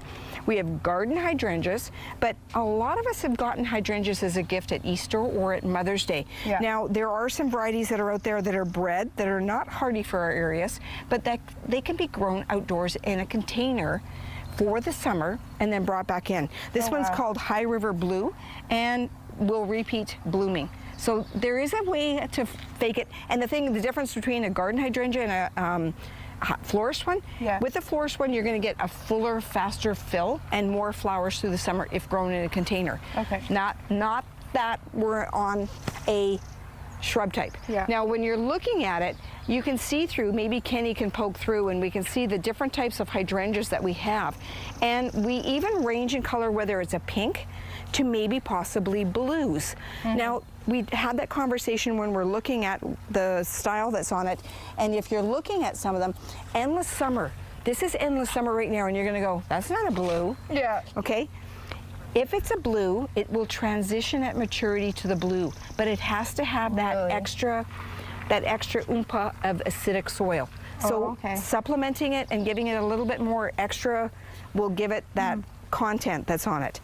Now, the same thing, Hydra, okay? What would you say? Hydrate. Hydra. Hydrate. Good. So when you're doing your hydrangeas, you have to make sure that they're well moistened. Again, it's a tree and a shrub, so don't bury it. I say bury it. No, back that up. Don't plant it too deep. You want to make sure that when you're planting your hydrangea, that you're planting it at the original root ball. Here, if I show you down through on this side, this is the original base of the tree that should be here. So I'm not going to go here. I'm going to make sure that I match my soil to the ground that I'm planting in to the same level that's in the pot. Fresh soil on the side and the bottom only, and water well. And especially if the temperatures are really, really hot, we want to make sure when we're planting it, dig your reservoir, fill it up with water, go have a glass of lemonade, come back, and the water's going to be gone. And then do your planting, backfill with a good three-way landscape soil mix, and then water again well. I'm one of those people who received one as a gift, and I don't remember the saying about hindsight, but I'm sitting here going, I wish I had watched this segment when I received it as a gift, but you know what? I'm just going to have to purchase another one. I can help you with that. Get Growing, brought to you by St. Mary's Nursery and Garden Center. Get a lush yard and garden, thanks to expert advice from gardening professionals. And I'm happy to share with you all that I finally got my patio up and going over the weekend. My plants out there, thank you, Catherine. The rooftop patio has been looking gorgeous for a couple of days, but I think I'm going to water those plants today anyway, even though there is probably a little bit of precipitation. I'm not entirely sure how much we'll see in Winnipeg, and certainly they've been on the drier side all weekend long. We went through plenty of sunshine and those hot temperatures for this weekend, and even still, those overnight temps really didn't drop off, so we're beginning the morning at 19 degrees. Well, actually, we began it at about 15, but still, that is an above seasonal start to the day, and winds are on the lighter side. South-southeast breeze this morning, just 10 kilometers per hour. The pressure is falling and the humidity is sitting at 82%. Still some air quality advisories in place through parts of east central Manitoba, and further east that is an air quality warning, but most of Manitoba remains in the clear, and that's because northern Manitoba did get precipitation over the weekend. I know it stayed sunny and dry here in the south, but where it was most needed, that rain moved through parts of northern Manitoba. And while today will be pretty clear across northern Manitoba, you've got another round of rain probably overnight and into tomorrow, so you won't have to wait long for your next soaking. We won't have to wait long, certainly. Probably later on this morning, we're already seeing some of that showing up in areas through the southwest. There's more south of the international border that'll be moving through the southeast and into northwestern Ontario. So showers or maybe even possible thunderstorms today, but an above seasonal high of 26 degrees. 24, by the way, is a normal daytime high, and 11 degrees a seasonal low. Well, we're only dropping down to 14 with that chance of showers or thunderstorms continuing overnight. And those north winds, which will shift through the day today, will remain in place overnight and through tomorrow. But tomorrow we'll get the sunshine back, and still these pleasant temperatures, 25 degrees, but another round of precipitation could move through the middle of the week, and then we're looking sunny and dry into the start of the weekend. Thanks, Terry. If your evening commute includes Kenniston Boulevard, you may want to find an alternate route for a couple of days. The City of Winnipeg will be closing lanes on the street from June 16th to the 18th from Lawson Crescent to Rothwell Road. Starting tonight at 7 p.m., all southbound lanes will be closed until 6 a.m. tomorrow for street construction and maintenance at the rail line crossing near IKEA. Drivers are asked to use a detour from Sterling Lyon Parkway to Waverly Street. The northbound lanes will be closed Tuesday from 7 p.m. to 6 a.m. Wednesday. Drivers are asked to use the detour at McGilvery Boulevard to Waverly Street. The work is expected to be finished on June 18th. Thousands of runners gathered for the Manitoba Marathon Sunday morning, raising funds for those with intellectual disabilities. The 47th annual event began at 7 a.m. at the University of Manitoba Fort Garry campus, with participants able to partake in several events, including the 42.2-kilometer full marathon. About 12,000 runners came out to the course, which ended at Princess Auto Stadium. Caleb DeJong of Winnipeg had the best overall time, completing the full marathon in just under 3 hours. He shared what goes into winning a marathon.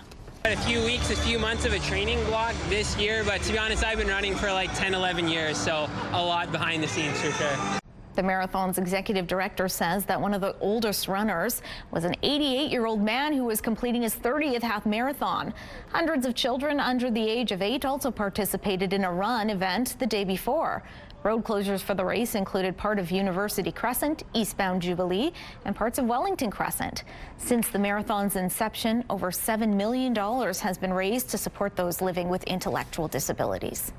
The Canadian Grand Prix hosted its first F1 Academy this year. The initiative is aimed at fueling the future of women's racing. CTV's Matt Grillo reports. Sporting her maple leaf helmet, Canadian Nicole Havrda hits the track.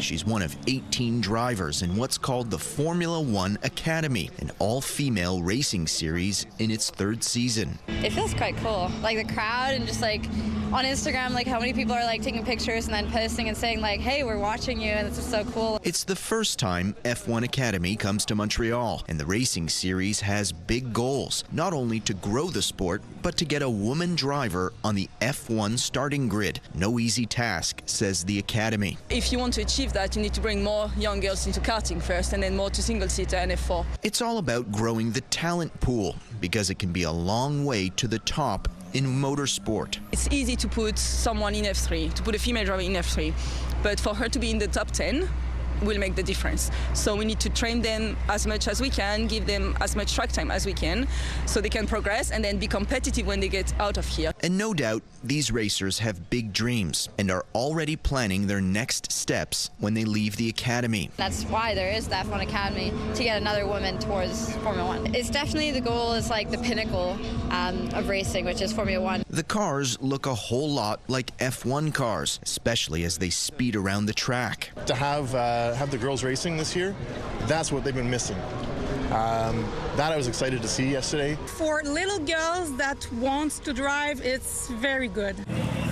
The Academy doesn't race at every F1 stop, but Montreal was chosen specifically. We hope that being here this year will just show girls like get more in karting, more in F4. And this won't be the last year. The F1 Academy agreed to a 3-year deal to keep racing in Montreal through 2028. Matt Grillo, CTV News. And taking a look at the current traffic situation around Main and Broadway, it's starting to get pretty busy. Well, it is very busy as we're kind of entering and exiting rush hour here. No major stalls or crashes, that's the good news. But if you're seeing any bad news, let us know on X. Taking a look at your gas prices, the Canadian average stands at $1.36, while the provincial average is slightly lower at $1.27. And in Winnipeg, the average is $1.26. The lowest price in the city is at $1.09. All this information is on gasbuddy.com. Price at the Pump brought to you by kidneycard.ca. Get a free tow and a tax receipt for value of your car. Time now for your responses to your question of the day. A reminder, we asked you, what is your favorite summertime festival or fair? Here's what you had to say. William says, hands down, the best summer event is Fringe Fest. I do love me some Fringe. Keith says, Steinbach Summer in the City and Pioneers Days are great events for everyone. And a quick reminder, our question of the day has now moved from X, so now we want you to text your answer along with your name to 10400.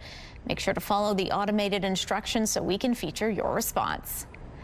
One last check-in with CTV's Ainsley McPhail. You've been featuring some stunning stained glass work there, Ainsley.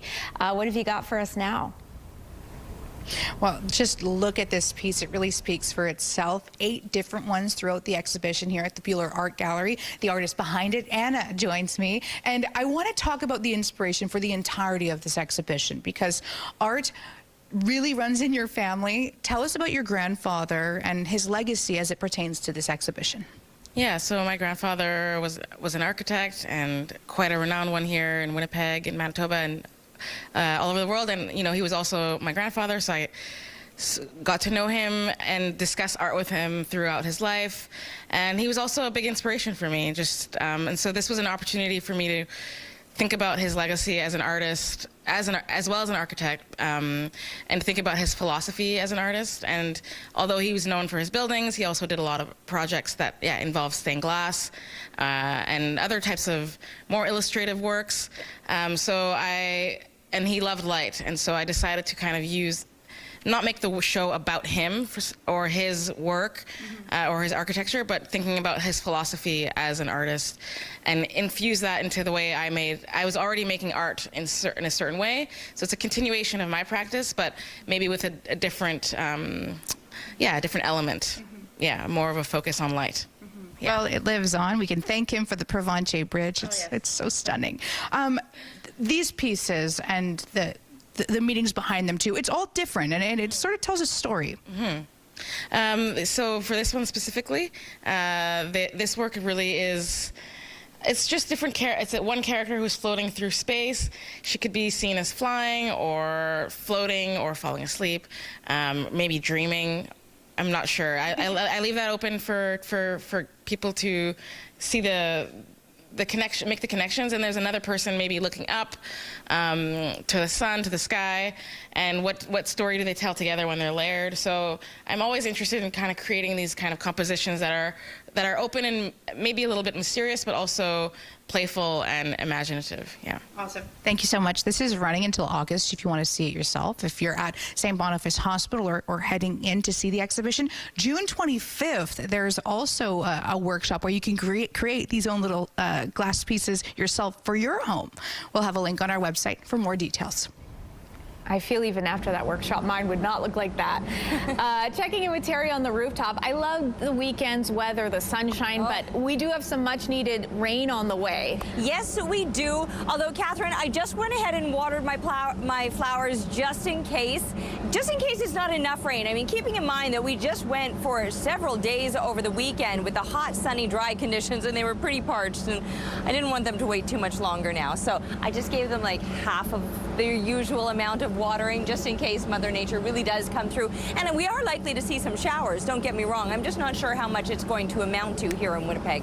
19 degrees, south-southeast winds, 10 kilometers per hour. The pressure rising, the humidity sitting at 82%. And these things take a lot of water, so I gave him half a jug. That's good. Anyway, the sun is still shining as I look off to the east. Like if I was to walk home right about now, I'd want my sunglasses on. I'd also be taking off my blazer because it's already warm out here this morning, but mostly it's that humidity. There's some heavy air this morning right ahead of that precipitation, which we're only likely to see through central and southern Manitoba. Northern Manitoba is going to be a sunny, dry, and pretty warm day. Low to mid-20s expected across northern Manitoba, mid-20s here in the south with that precipitation. And I know northern Manitoba could still deal with more precipitation, though you saw some over the weekend and the air quality has improved. You're likely to get another round of rain overnight and through tomorrow up north. Taking a break right now. We'll be back with more CTV Morning Live. CTV Morning Live weather brought to you by Canadian Footwear, where size does matter.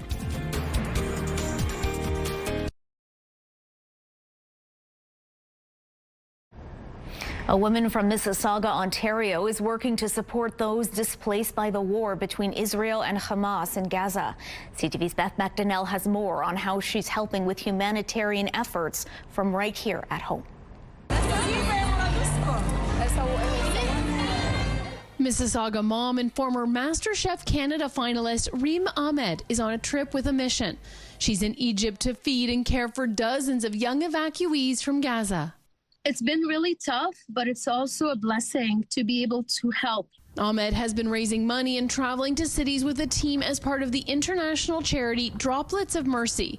It's been a busy 2 weeks preparing packages of food for evacuee families, visiting with orphans and amputees, and organizing a special party for 60 kids to celebrate Eid. These people, they have so much love for the world and for us, even though they've been slaughtered, they've seen their family killed, they've seen their houses destroyed. She was stuck under the rubble for 2 days.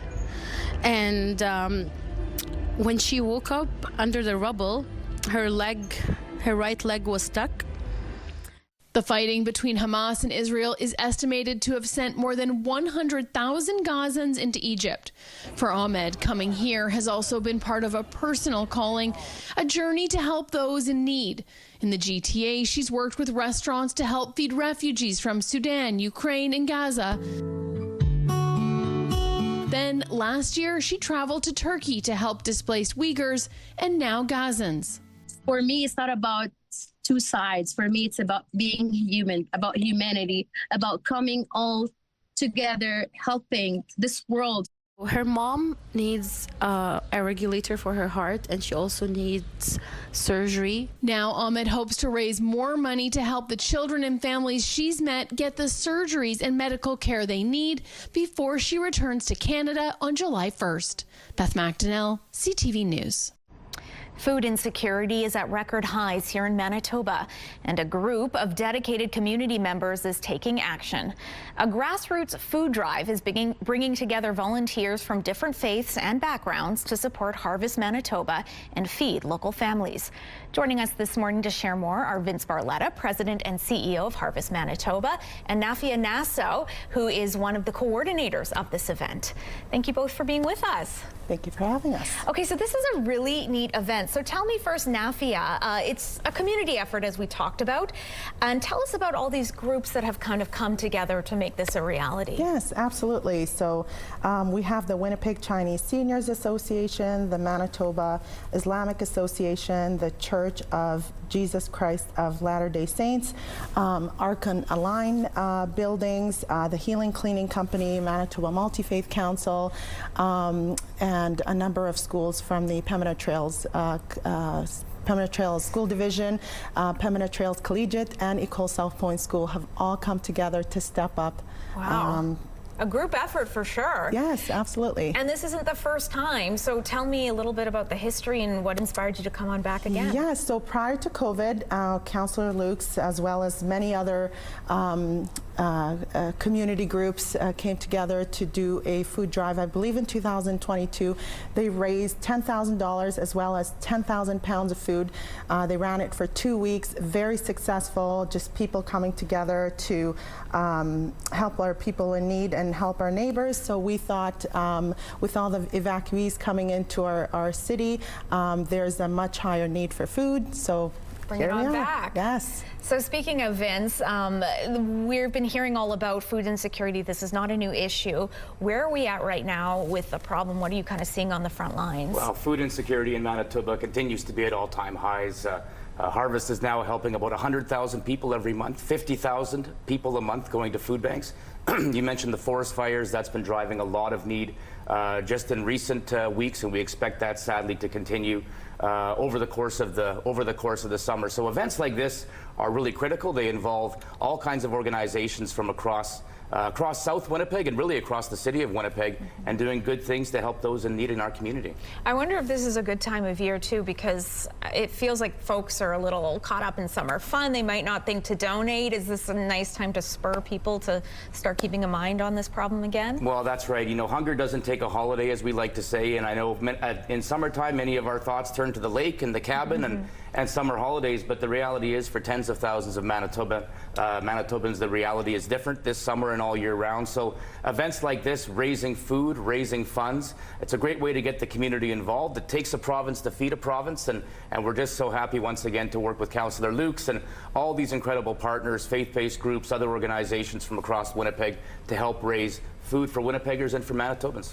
Tell us what items are most in need right now. Folks are digging through their pantries, or they're going to do a shop. What are you hoping folks can bring? Well, we want to make sure that people are bringing non-perishable items to this food drive, and it's the typical items that you might have in your pantry, from canned soup, vegetables, stews, baby formula, peanut butter, pasta, rice, all those shelf-stable items that we use day in and day out, and that most families do, and that we rely on to fill our hampers all across the province. Okay, so now if folks are liking the sound of this, how can they join in? How can they help you out? Yes, absolutely. So we've got well over 100 volunteers lined up at the Align building at 2537 Pembina Highway.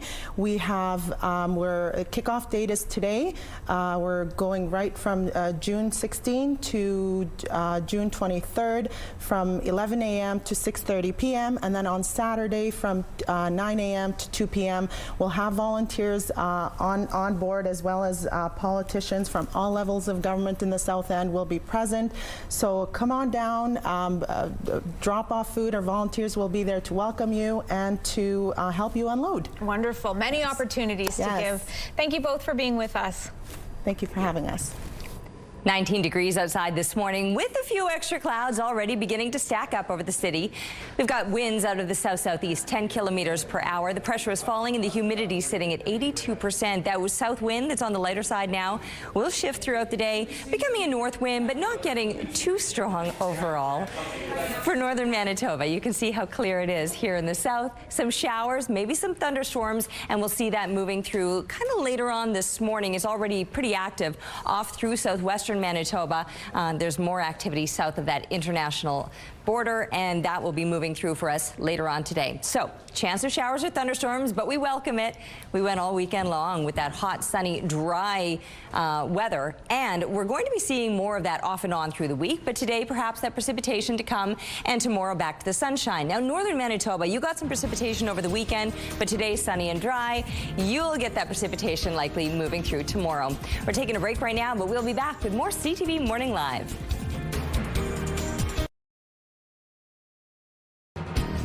Rooftop arrangements provided by Lacoste Garden Center. Salon services provided by S&T Spa Salon. Okay, let's wrap up this show with some videos of the day. The FIFA World Cup is a year away, and it seems that everyone has football fever, even fans that look a little fishy. Yes, these are goldfish playing soccer. Look at the orange one go, scoring a goal off the top, then dribbling across to the other side and scoring again. Harry, you are a football aficionado, so what do you think of their form there? They're pretty good, huh? They're bending it like Beckham. That's the only football reference I can make. Okay, so parents who work from home often have to pull double duty and entertain their kids too. Oh my gosh, it's called multitasking. Look it up. This pet parent is working while rocking his pup on his leg. The lucky little guy holds on tight and gets treats after a couple of leg lifts. Why would you go back to the office? No, I would never. No. It's always nice, meanwhile, to arrive in style.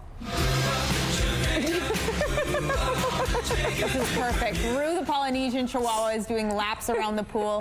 The only way she knows how in her pink convertible. She also has a little surfboard in there for her water adventures. Yes, queen. Thanks for being with us. Have a good Monday.